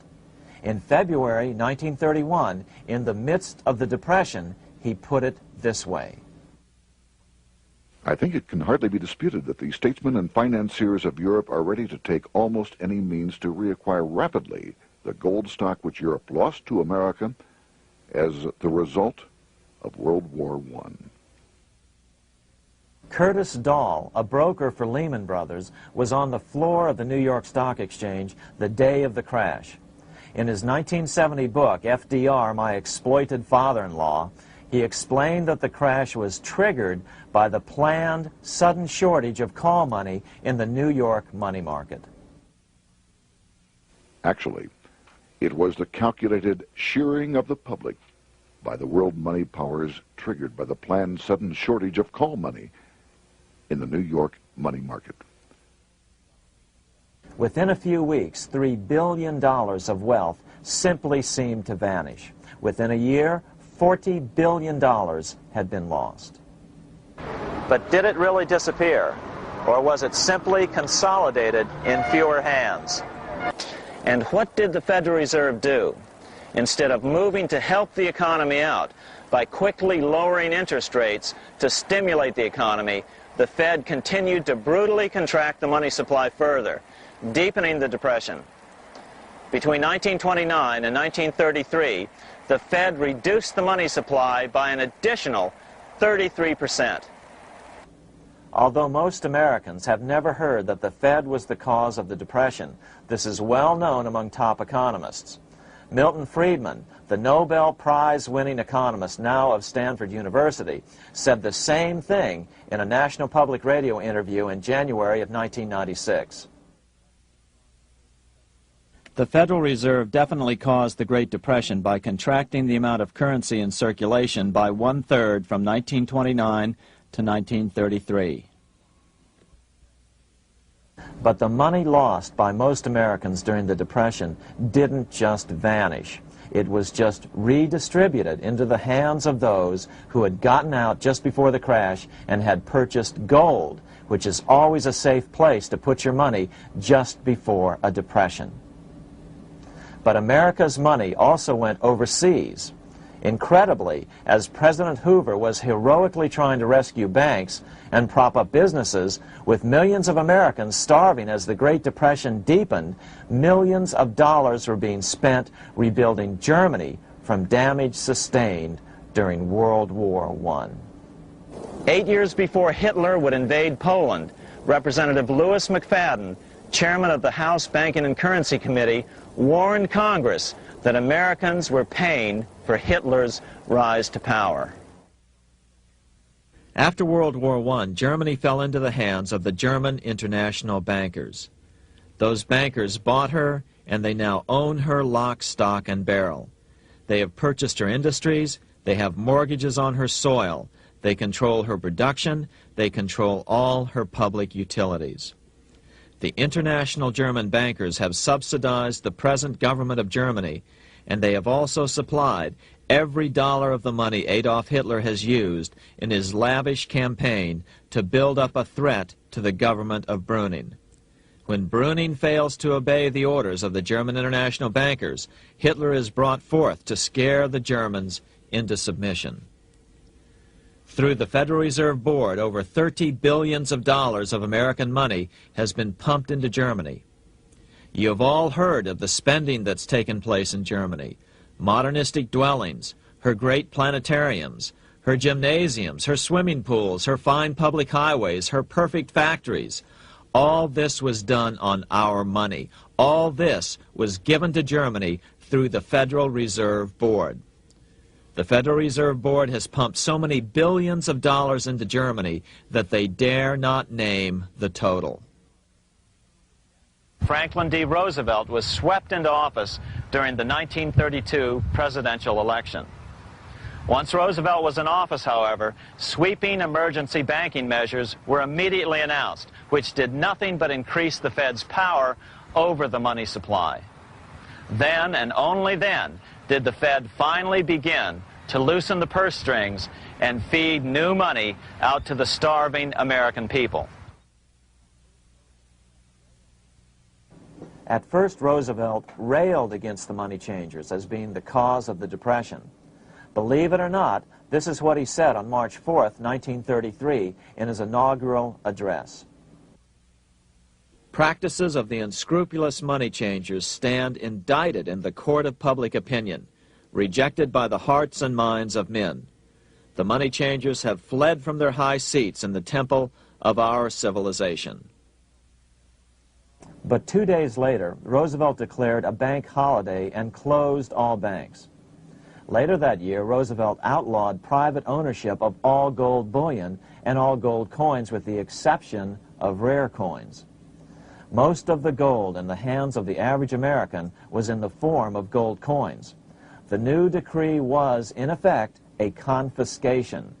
Those who didn't comply risk as much as 10 years in prison and a $10,000 fine, the equivalent of $100,000 today.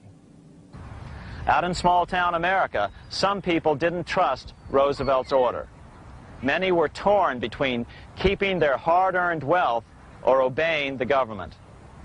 Those who did turn in their gold were paid the official price for it, $20.66 per ounce. So unpopular was the confiscation order that no one anywhere in government would take credit for authoring it. No congressman claimed it. At the signing ceremony, President Roosevelt made it clear to all present that he was not the author of it and publicly stated that he had not ever read it. Even his Secretary of the Treasury said he'd never read it either, saying it was, quote, what the experts wanted. Roosevelt convinced the public to give up their gold by saying that pooling the nation's resources was necessary to get America out of the Depression. With great fanfare, he ordered a new bullion depository built to hold the mountain of gold the U.S. government was illegally confiscating. By 1936, the U.S. bullion depository at Fort Knox was completed, and in January 1937, the gold began to flow into it. The rip-off of the ages was about to proceed.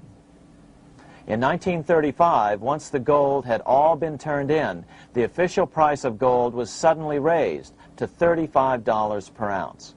But the catch was, only foreigners could sell their gold at the new higher price. The money changers who had heeded Warburg's note and gotten out of the stock market just before the crash and bought gold at $20.66 per ounce, then shipped it to London, could now bring it back and sell it back to the government, nearly doubling their money while the average American starved. The Fort Knox Bullion Depository sits here in the middle of the Fort Knox Military Reservation, 30 miles southwest of Louisville, Kentucky. This was as close as we were permitted to get to the depository despite years of letters from members of Congress to allow our film crew inside. The 4-acre grounds immediately surrounding the building are guarded by an electrified steel fence, an open moat, and 4 machine-gun-armed guard pillboxes at the structure's corners. When the gold began arriving on January 13, 1937, there was unprecedented security. Thousands of official guests watched the arrival of a 9-car train from Philadelphia, guarded by armed soldiers, postal inspectors, Secret Servicemen, and guards from the U.S. Mint. It was all great theater. America's gold supply from across the land had been pooled, supposedly for the public benefit, and then safely tucked into Fort Knox. But all that security would soon be breached by the government itself. Now the stage was set for a really big war, one which would pile up debt far beyond that of World War I. For example, in 1944 alone, the U.S. national income was only $183 billion, yet $103 billion was spent on the war. This was 30 times the spending rate during World War I. In fact, the American taxpayer picked up 55% of the total Allied cost of the war. But equally important, virtually every nation involved in World War II greatly multiplied their debt. In the U.S., for example, federal debt went from $43 billion in 1940 up to $257 billion in 1950, an increase of 598%. Between 1940 and 1950, Japanese debt swelled 1,348%. French debt grew 583%, and Canadian debt soared 417%. After the war, the world was now divided into 2 economic camps: communist command economies on the one hand versus monopoly capitalists on the other, set to fight it out in one perpetual and highly profitable arms race. It was finally time for the central bankers to embark in earnest on their 3-step plan to centralize the economic systems of the entire world and finally bring about their global government or New World Order. The phases of this plan were: Step 1, central bank domination of national economies worldwide. Step 2, centralized regional economies through organizations such as the European Monetary Union and regional trade unions such as NAFTA. Step 3, centralize the world economy through a world central bank, a world money, and ending national independence through abolition of all tariffs by treaties like GATT. Step 1 was completed long ago. Steps 2 and 3 are far advanced, nearing completion. What about gold? Among central banks, the largest holder of gold is now the IMF. It and central banks now control 2/3 of the world's gold supply, giving them the ability to manipulate the gold market. Remember the money changer's golden rule: he who has the gold makes the rules. But before we get into solutions to our problem, let's take a look at what happened to all that gold in Fort Knox. Because if we don't understand that the gold has been stolen, we'll allow ourselves to be stampeded into the wrong solution: a gold-backed currency. Most Americans still believe that the gold is still here at Fort Knox. At the end of World War II, Fort Knox contained over 700 million ounces of gold, an incredible 70% of all the gold in the world. How much remains? No one knows. Despite the fact that federal law requires an annual physical audit of Fort Knox gold, the Treasury has consistently refused to conduct one. The truth is that a reliable audit of whatever remains here has not been conducted since President Eisenhower ordered one in 1953. Where did America's gold in Fort Knox go? Over the years, it was sold off to European money changers at the $35 per ounce price. Remember, this was during a time when it was illegal for Americans to buy any of their own gold from Fort Knox.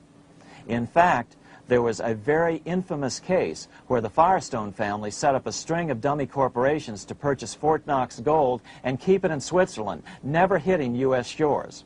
They were eventually caught, however, and successfully prosecuted. Finally, by 1971, all the pure gold had been secretly removed from Fort Knox, drained back to London. Once the gold was gone from Fort Knox, President Nixon closed the gold window by repealing Roosevelt's Gold Reserve Act of 1934, finally making it legal once again for Americans to buy gold. Naturally, gold prices immediately began to soar. 9 years later, gold sold for $880 per ounce, 25 times what the gold in Fort Knox was sold for. One would think that eventually someone in the government would get wind of what was happening and blow the whistle. The largest fortune in the history of the world stolen. Shades of the old James Bond film, Goldfinger. Well, as a matter of fact, Ian Fleming, the author of the James Bond series, was head of the British counterintelligence service, MI5. Some believe in the intelligence community that he wrote much of his fiction as a warning, as many authors of fiction do. If the removal of all the good delivery gold from Fort Knox can be viewed as a deliberate raid on the U.S. Treasury, then such an operation might well have been years in the making, namely 40 years. Certainly enough time for Fleming to get wind of it and try to prevent it. So just how did the story of the Fort Knox gold robbery get out? It all started with an article in a New York periodical in 1974. The article charged that the Rockefeller family was manipulating the Federal Reserve to sell off Fort Knox gold at bargain basement prices to anonymous European speculators. 3 days later, the anonymous source of the story, Louise Auchincloss Boyer, mysteriously fell to her death from the window of her 10th floor apartment in New York. How would Mrs. Boyer have known of the Rockefeller connection to the Fort Knox gold heist? She was the longtime secretary of Nelson Rockefeller. For the next 14 years, this man, Ed Durrell, a wealthy Ohio industrialist, devoted himself to a quest for the truth concerning the Fort Knox gold. He wrote thousands of letters to over 1,000 government and banking officials, trying to find out how much gold was really left and where the rest of it had gone. Edith Roosevelt, the granddaughter of President Teddy Roosevelt, questioned the actions of the government in a March 1975 edition of the New Hampshire Sunday News. Allegations of missing gold from our Fort Knox vaults are being widely discussed in European financial circles. But what is puzzling is that the administration is not hastening to demonstrate conclusively that there is no cause for concern over our gold treasure, if indeed it is in a position to do so. Unfortunately, Ed Durrell never did accomplish his primary goal, a full audit of the gold reserves in Fort Knox. It's incredible that the world's greatest treasure has had little accounting or auditing. This gold belonged to the American people, not the Federal Reserve and their foreign owners. One thing is certain, the government could blow all of this speculation away in a few days with a well-publicized audit under the searing lights of media cameras. it has chosen not to do so. One must conclude that they are afraid of the truth such an audit would reveal. What is the government so afraid of? Here's the answer. When President Ronald Reagan took office in 1981, his conservative friends urged him to study the feasibility of returning to a gold standard as the only way to curb government spending. It sounded like a reasonable alternative, so President Reagan appointed a group of men called the Gold Commission to study the situation and report back to Congress. What Reagan's Gold Commission reported back to Congress in 1982 was the following shocking revelation concerning gold. The U.S. Treasury owned no gold at all. All the gold that was left in Fort Knox was now owned by the Federal Reserve, a group of private bankers, as collateral against the national debt. The truth of the matter is that never before has so much money been stolen from the hands of the general public and put into the hands of a small group of private investors, the money changers.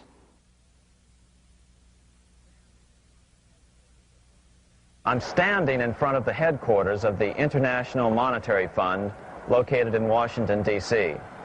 Across the street, right over there, is the headquarters of the World Bank. What are these organizations and who controls them, and most importantly, are they about to create a huge worldwide depression? Let us step back in time for a moment to the aftermath of World War I. People were tired of war, so under the guise of peacemaking, the international bankers devised a plan to consolidate power even further. Claiming only an international government would stem the tide of world wars, the money changers pushed forward a proposal for world government which stood on three legs. A world central bank to be called the Bank of International Settlements, a world judiciary to be called the World Court located in The Hague, the Netherlands, and a world executive and legislature to be called the League of Nations.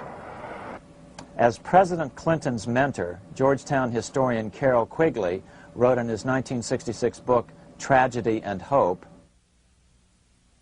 the powers of financial capitalism had a far-reaching plan, nothing less than to create a world system of financial control in private hands, able to dominate the political system of each country and the economy of the world as a whole. This system was to be controlled in a feudalistic fashion by the central banks of the world, acting in concert by secret agreements arrived at in frequent meetings and conferences. The apex of the system was to be the Bank for International Settlements in Bâle, Switzerland, a private bank owned and controlled by the world central banks, which were themselves private corporations. Each central bank sought to dominate its government by its ability to control treasury loans, to manipulate foreign exchanges, to influence the level of economic activity in the country, and to influence cooperative politicians by subsequent economic rewards in the business world. Despite intense pressure from the international bankers and the press, a handful of U.S. senators, led by Senator Henry Cabot Lodge, kept the U.S. out of these schemes. Without U.S. participation, the League was doomed. Incredibly, even though the U.S. rejected the World Central Bank, the BIS, the New York Federal Reserve ignored its government and arrogantly sent representatives to Switzerland to participate in the central bankers' meeting right up until 1994, when the U.S. was finally officially dragged into it. Their world government schemes thwarted, the bankers resorted to the old formula, another war to wear down the resistance to world government while reaping handsome profits. To this end, Wall Street helped resurrect Germany through the Thyssen banks, which were affiliated with the Harriman interest in New York, just as the Chase Bank had assisted in the financing of the Bolshevik Revolution in Russia during World War I. Chase Bank was controlled by the Rockefeller family. Subsequently, it was merged with Warburg's Manhattan Bank to form the Chase Manhattan Bank. Now this has merged with Chemical Bank of New York, making it the largest Wall Street bank. Their strategy worked. Even before World War II was over, world government was back on track. In 1944, at Bretton Woods, New Hampshire, the International Monetary Fund and the World Bank were approved with full U.S. participation. The Second League of Nations, renamed the United Nations, was approved in 1945. Soon, a new international court system was functioning as well. All effective opposition to these international bodies before the war had evaporated in the heat of war, just as planned. These new organizations simply repeated on a world scale what the National Banking Act of 1864 and the Federal Reserve Act of 1913 had established in the U.S. They created a banking cartel composed of the world's central banks, which gradually assumed the power to dictate credit policies to the banks of all the nations. For example, just as the Federal Reserve Act authorized the creation of a new national fiat currency called Federal Reserve Notes, the IMF has been given the authority to issue a world fiat money called Special Drawing Rights, or SDRs. To date, the IMF has created in excess of $30 billion worth of SDRs. Member nations are being pressured to make their currencies fully exchangeable for SDRs. In 1968, Congress approved laws authorizing the Fed to accept SDRs as reserves in the U.S. and to issue Federal Reserve notes in exchange for SDRs. What does that mean? It means that in the U.S., SDRs are already a part of our lawful money. And what about gold? SDRs are already partially backed by gold. And with 2/3 of world gold now in the hands of central banks, the money changers can go about structuring the world's economic future in whichever way they deem most profitable. Keep in mind, just as the Fed is controlled by its Board of Governors, the IMF is controlled by its Board of Governors, which are either the heads of the different central banks or the heads of the various national treasury departments dominated by their central banks. Voting power in the IMF gives the U.S. and the U.K., that is to say the Fed and the Bank of England, effective control. Just as the Fed controls the amount of money in the U.S., the BIS, IMF, and World Bank control the money supply for the world. So we see the repetition of the old Goldsmiths fraud replicated on the national scale with central banks like the Fed and on the international scale by the three arms of the world central bank. Is this organization of the BIS, the IMF, and the World Bank, which we refer to collectively as the World Central Bank, presently expanding and contracting world credit? Yes. Regulations put into effect in 1988 by the BIS required the world's bankers to raise their capital and reserves to 8% of liabilities by 1992. Increased capital requirements put an upper limit to the fractional reserve lending, similar to the way cash reserve requirements do.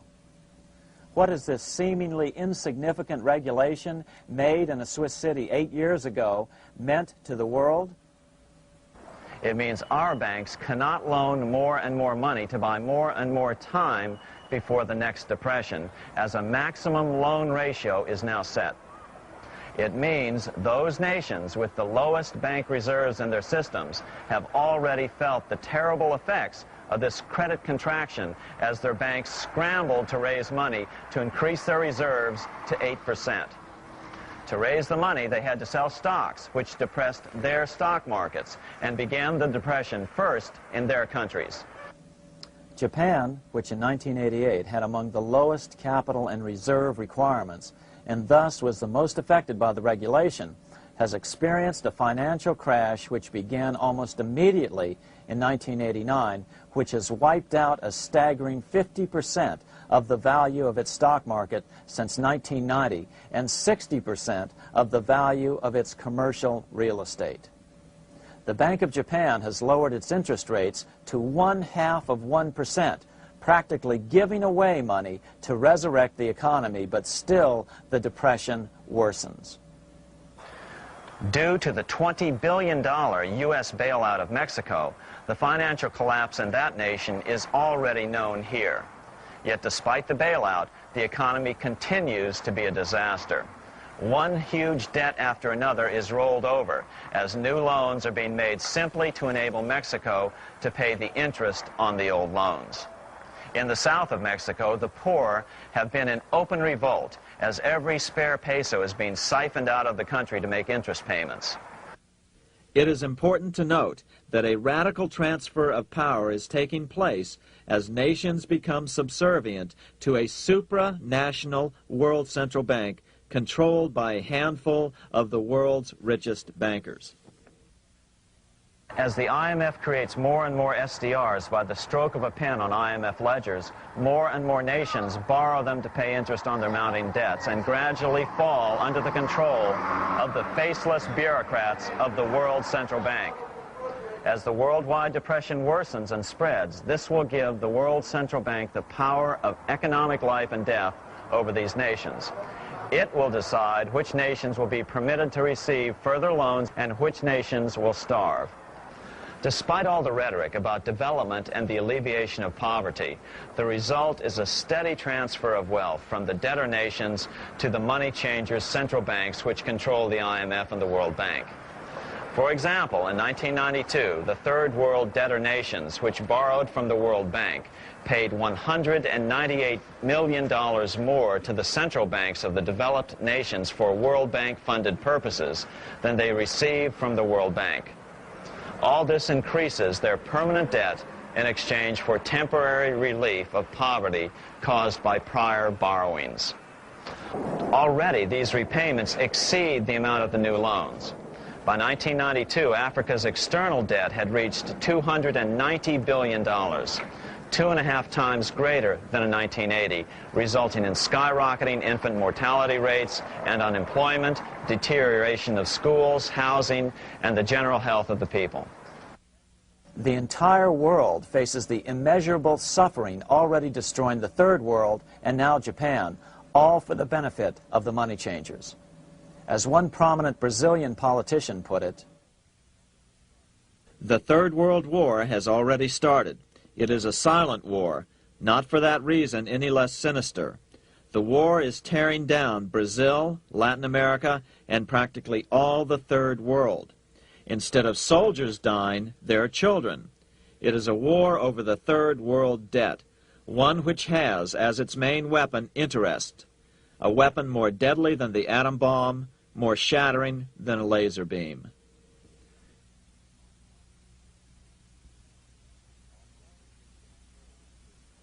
Although it would be absurd to ignore the pivotal role played by influential families such as the Rothschilds, the Warburgs, the Schiffs, the Morgans, and the Rockefellers in any review of the history of central banking and fractional banking, keep in mind, by now, central banks and the large commercial banks are up to 3 centuries old and deeply entrenched in the economic life of many nations. These banks are no longer dependent on clever individuals such as a Nathan Rothschild. Years ago, the question of ownership was important, but no longer. For example, both the Bank of England and the Bank of France were nationalized after World War II, and nothing changed, nothing at all. They endure and continue to grow, now protected by numerous laws, paid politicians, and mortgaged media, untouched by the changing of generations. 3 centuries have given them an aura of respectability. The old school tie is now worn by the 6th generation son, who's been raised in a system that he may never question as he is named to serve on the governing boards of countless philanthropic organizations. To focus attention today on individuals or families, or to attempt to sort out the current holders of power, serves little useful purpose and would be a distraction from the cure. The problem is far bigger than that. It is the corrupt banking system that was and is being used to consolidate vast wealth into fewer and fewer hands that is our current economic problem. Change the names of the main players now, and the problem will neither go away nor even miss a beat. Likewise, among the hordes of bureaucrats working in the World Bank, central banks, and international banks, only a tiny fraction have any idea of what's really going on. No doubt they'd be horrified to learn that their work is contributing to the terrible impoverishment and gradual enslavement of mankind to a few incredibly rich plutocrats. So really, there's no use in emphasizing the role of individuals anymore. And the problem even transcends the normal spectrum of political right and left. Both communism and socialism, as well as monopoly capitalism, have been used by the money changers. Today, they profit from either side of the new political spectrum. The big government welfare state on the so-called left wing versus the neoconservative laissez-faire capitalists who want big government totally out of their lives on the right wing. Either way, the bankers win.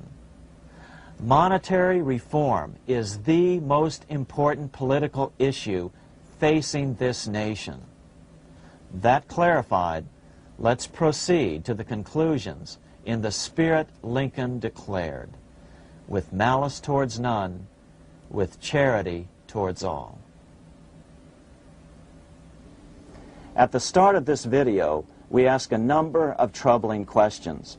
Let's be sure we've answered them. What's going on in America today? Why are we over our heads in debt? Why can't the politicians bring debt under control? Why are we over our heads in debt? Because we're laboring under a debt money system that is designed and controlled by private bankers. Now, some will argue that the Federal Reserve System is a quasi-governmental agency. But the President appoints only 2 of the 7 members of the Federal Reserve Board of Governors every 4 years. And he appoints them to 14-year terms, far longer than his own. The Senate does confirm those appointments, but the whole truth is that the President wouldn't dare appoint anyone to that board of whom Wall Street does not approve. Of course, this does not preclude the possibility that some honorable men may be appointed to the Board of Governors.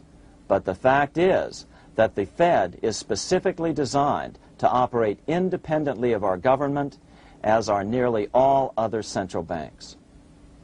Some argue that the Fed promotes monetary stability. We saw the current head of the Bank of England, Eddie George, claim that this was the most important role of a central bank. In fact, the Fed's record of stabilizing the economy shows it to be a miserable failure in this regard. Within the first 25 years of its existence, the Fed caused 3 major economic downturns, including the Great Depression, and for the last 30 years has shepherded the American economy into a period of unprecedented inflation. Again, this is not some wild conspiracy theory. It's a well-known fact among top economists. As Nobel Prize-winning economist Milton Friedman put it, the stock of money, prices, and output was decidedly more unstable after the establishment of the Federal Reserve System than before. The most dramatic period of instability in output was, of course, the period between the 2 wars, which includes the severe monetary contractions of 1920-21, 1929-33, and 1937-38. No other 20-year period in American history contains as many as 3 such severe contractions. This evidence persuades me that at least a third of the price rise during and just after World War I is attributable to the establishment of the Federal Reserve System, and that the severity of each of the major contractions, 1920-21, 1929-33, and 1937-38, is directly attributable to acts of commission and omission by the reserve authorities. Any system which gives so much power and so much discretion to a few men so that mistakes, excusable or not, can have such far-reaching effects is a bad system. It is a bad system to believers in freedom just because it gives a few men such power without any effective check by the body politic. This is the key political argument against an independent central bank. To paraphrase Clemenceau, money is much too serious a matter to be left to the central bankers. We must learn from our history before it is too late. Why can't politicians control the federal debt? Because all our money is created out of debt. Again, it's a debt money system. Our money is created initially by the purchase of U.S. bonds. The public buys bonds like savings bonds, the banks buy bonds, foreigners buy bonds, and when the Fed wants to create more money in the system, it buys bonds, but pays for them with a simple bookkeeping entry which it creates out of nothing.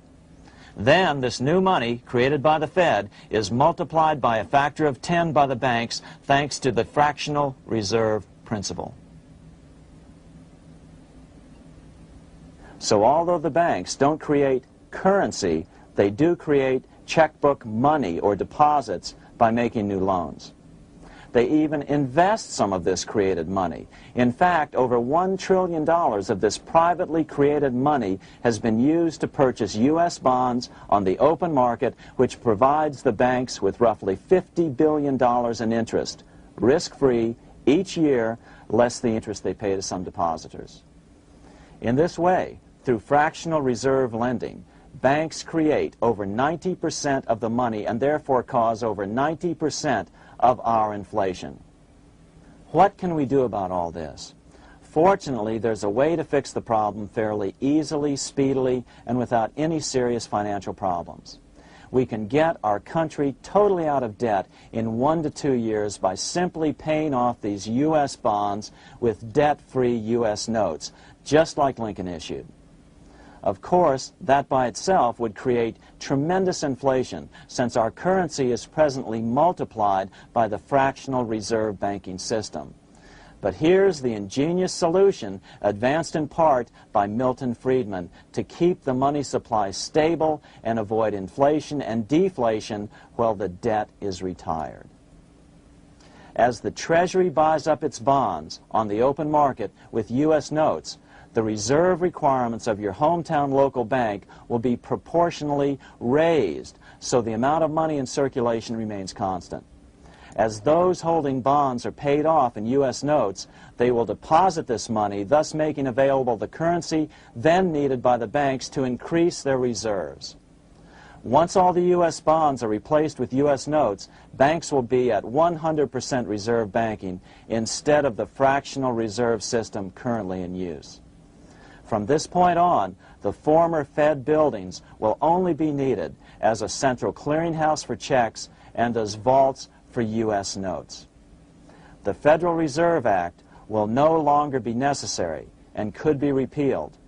Monetary power can be transferred back to the Treasury Department. There would be no further creation or contraction of money by banks.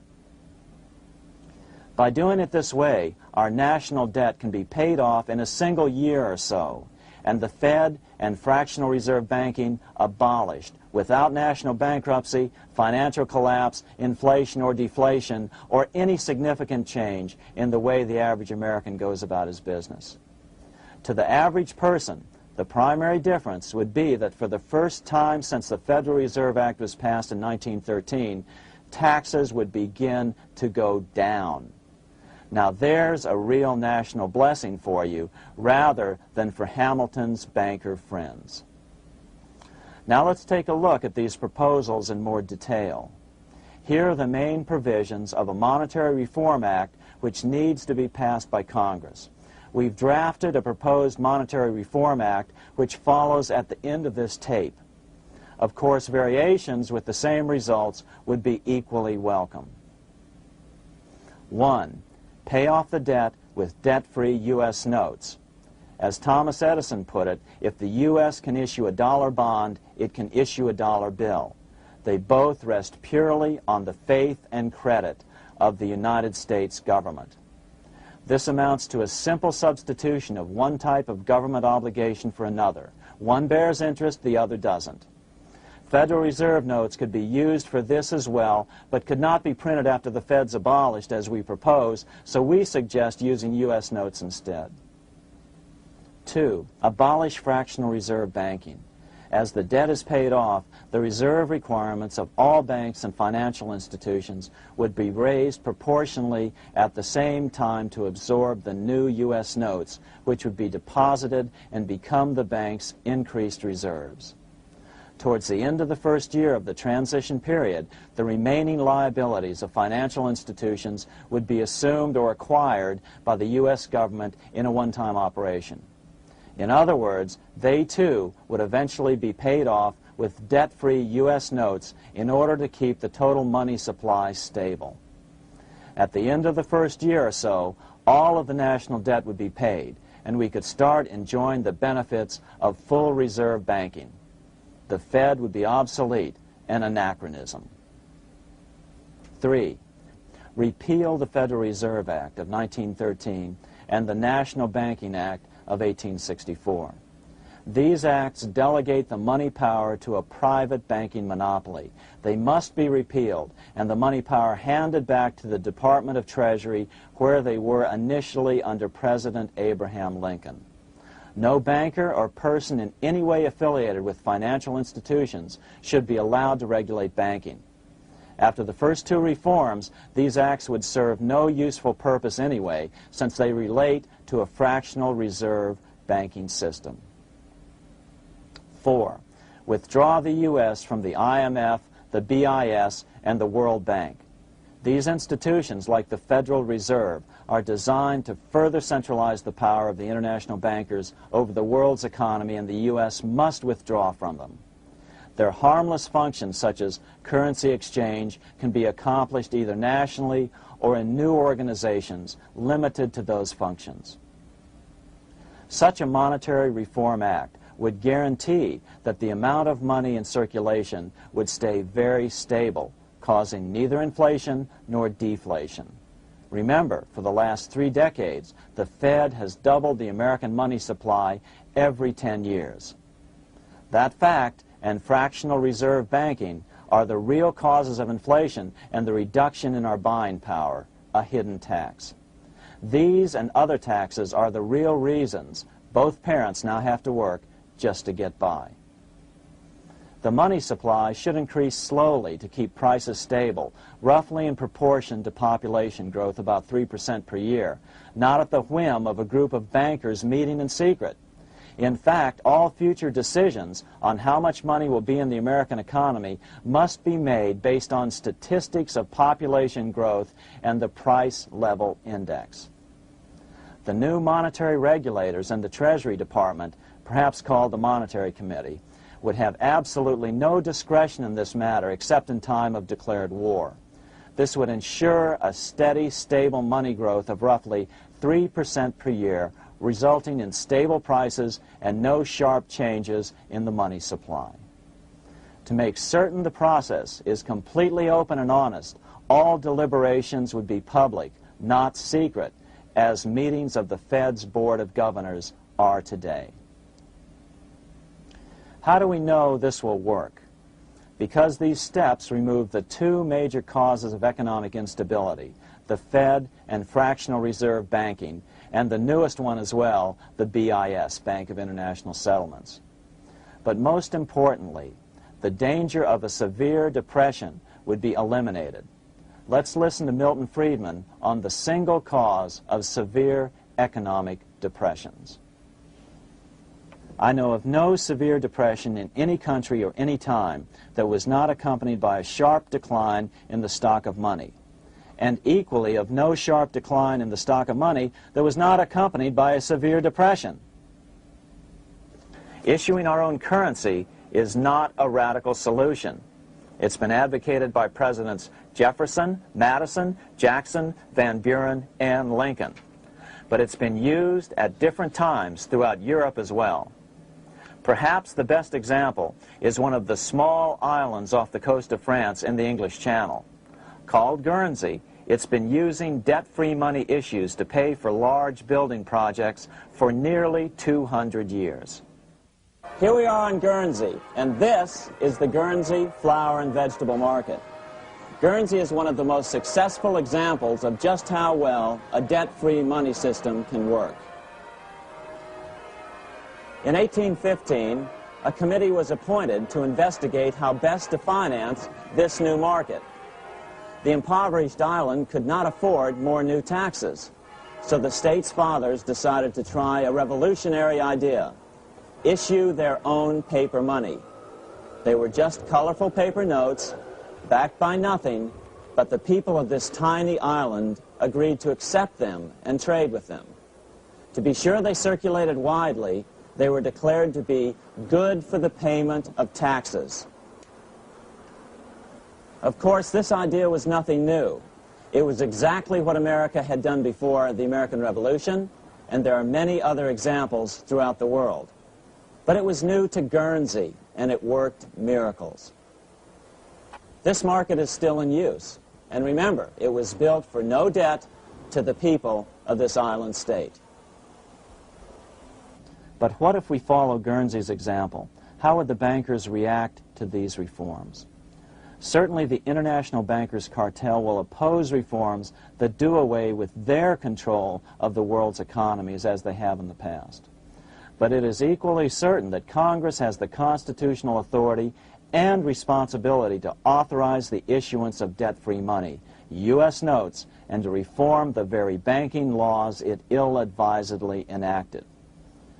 Undoubtedly, the bankers will claim that issuing debt-free money will cause severe inflation or make other dire predictions. But remember, it is fractional reserve banking which is the real cause of over 90% of all inflation, not whether debt-free U.S. notes are used to pay for government deficits. In the current system, any spending excesses on the part of Congress are turned into more debt bonds, and the 10% purchased by the Fed are then multiplied many times over by the bankers, causing over 90% of all inflation. Our fractional reserve and debt-based banking system is the problem. We must ignore its inevitable resistance to reform and remain firm until the cure is complete. As the director of the Bank of England in the 1920s, Sir Josiah Stamp put it, referring to this modern fractional reserve banking system, "Banking is conceived in iniquity and born in sin. Bankers own the earth. Take it away from them, but leave them the power to create money and control credit, and with the flick of a pen, they will create enough money to buy it back again. Take this great power away from the bankers, and all great fortunes like mine will disappear, and they ought to disappear, for this would be a better and happier world to live in. But if you want to continue the slaves of bankers and pay the cost of your own slavery, let them continue to create money and to control credit." Americans are slowly figuring this out. Today, over 3,200 cities and counties have endorsed the proposal of a non-profit organization called Sovereignty. The Sovereignty movement calls for Congress to authorize the Secretary of the Treasury to issue $90 billion per year of U.S. notes, not Federal Reserve notes nor debt-based bonds, to loan money interest-free to cities, counties, and school districts for needed capital improvements. Remarkably, and to their praise, the Community Bankers Association of Illinois, representing 515 member banks, has endorsed this sovereignty proposal, a good step in the right direction. As Milton Friedman has repeatedly pointed out, no severe depression can occur without a severe contraction of money. In our system, only the Fed, the Bank of International Settlements, with U.S. bankers' cooperation, or a combination of the largest Wall Street banks could cause a depression. In other words, our economy is so huge and resilient, a depression just can't happen by accident. Unless we reform our banking system, they will always have that power. They can pull the plug on our economy anytime they choose. The only solution is to abolish the Fed and the fractional reserve banking system and withdraw from the BIS. Only that will break the power of the international bankers over our economy. And keep in mind, a stock market crash itself cannot cause a severe depression. Only the severe contraction of our money supply can cause a severe depression. The stock market crash of 1929 only wiped out market speculators, mostly the small to medium ones, resulting in $3 billion in wealth changing hands. But it served as a smokescreen for a 33% contraction in credit by the Fed over the next 4 years, which resulted in over $40 billion in wealth from the American middle class being transferred to the big banks.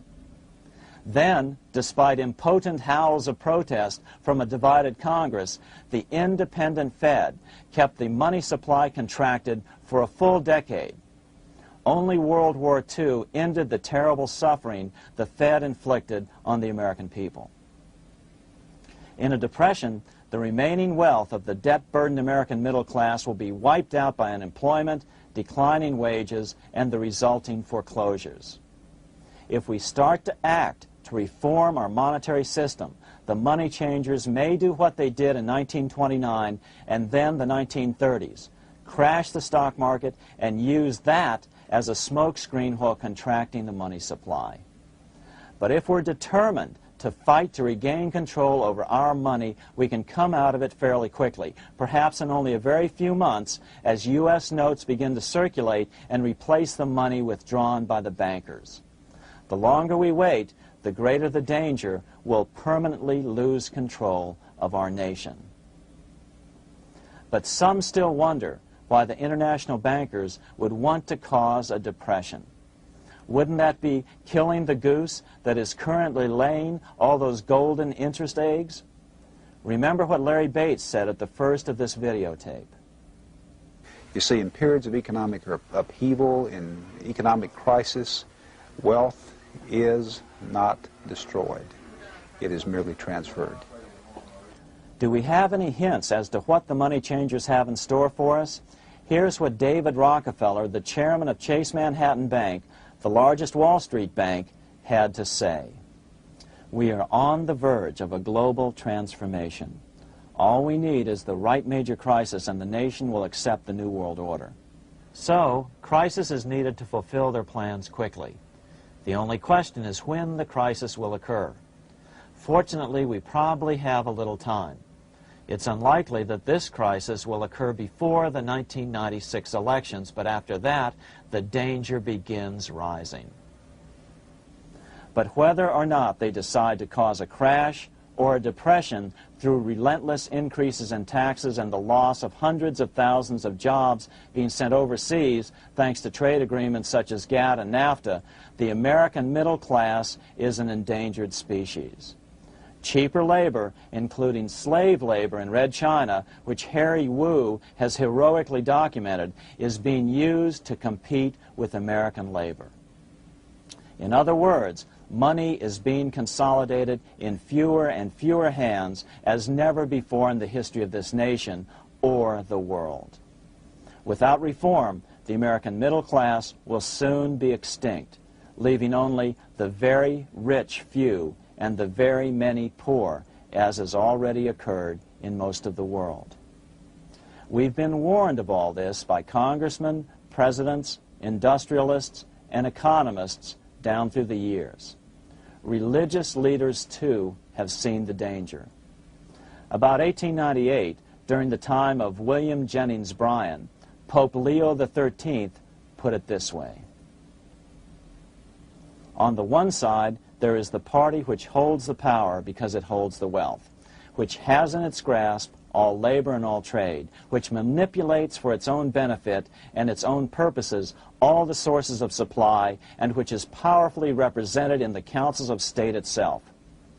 On the other side, there is the needy and powerless multitude, sore and suffering. Rapacious usury, which, although more than once condemned by the Church, is nevertheless under a different form, but with the same guilt, still practiced by avaricious and grasping men, so that a small number of very rich men have been able to lay upon the masses of the poor a yoke little better than slavery itself. More recently, during America's Great Depression, Pope Pius XI spoke of the same problem. In our days, not alone is wealth accumulated, but immense power and despotic economic domination is concentrated in the hands of a few. This power becomes particularly irresistible when exercised by those who, because they hold and control money, are able also to govern credit and determine its allotment. For this reason, supplying, so to speak, the lifeblood to the entire economic body and grasping, as it were, in their hands the very soul of the economy, so that no one dare breathe against their will. Educate your friends. Our country needs a solid group who really understand how our money is manipulated and what the solutions really are. Because if a depression comes, there will be those who call themselves conservatives who will come forward advancing solutions framed by the international bankers. Beware of calls to return to a gold standard. Why? Simple, because never before has so much gold been so concentrated outside of American hands.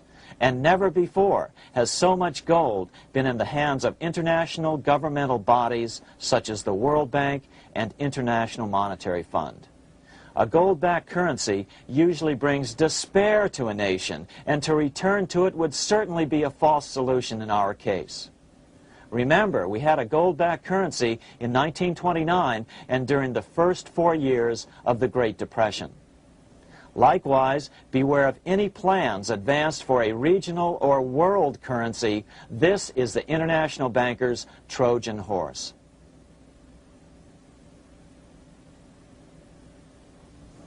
Educate your member of Congress. It only takes a few persuasive members to make the others pay attention.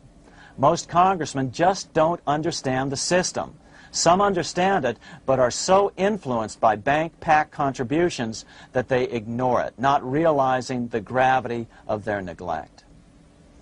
We hope we've made a valuable contribution to the national debate on monetary reform. It remains for each man to do his duty, consistent with his state in life. May God give us the light to help reform our nation and ourselves. We say ourselves because ultimately vast multitudes of men are going to be driven more and more to desperation by the accumulation of the world's wealth in fewer and fewer hands. Men will tend to become like their oppressors, selfish and greedy. Rather, let's keep in mind during this period of reform a warning not to lose sight of greater things, as Pope Pius XI put it. For what will it profit men that a more prudent distribution and use of riches make it possible for them to gain even the whole world, if thereby they suffer the loss of their own souls? What will it profit to teach them sound principles in economics, if they permit themselves to be so swept away by selfishness, by unbridled and sordid greed, that hearing the commandments of the Lord, they do all things contrary?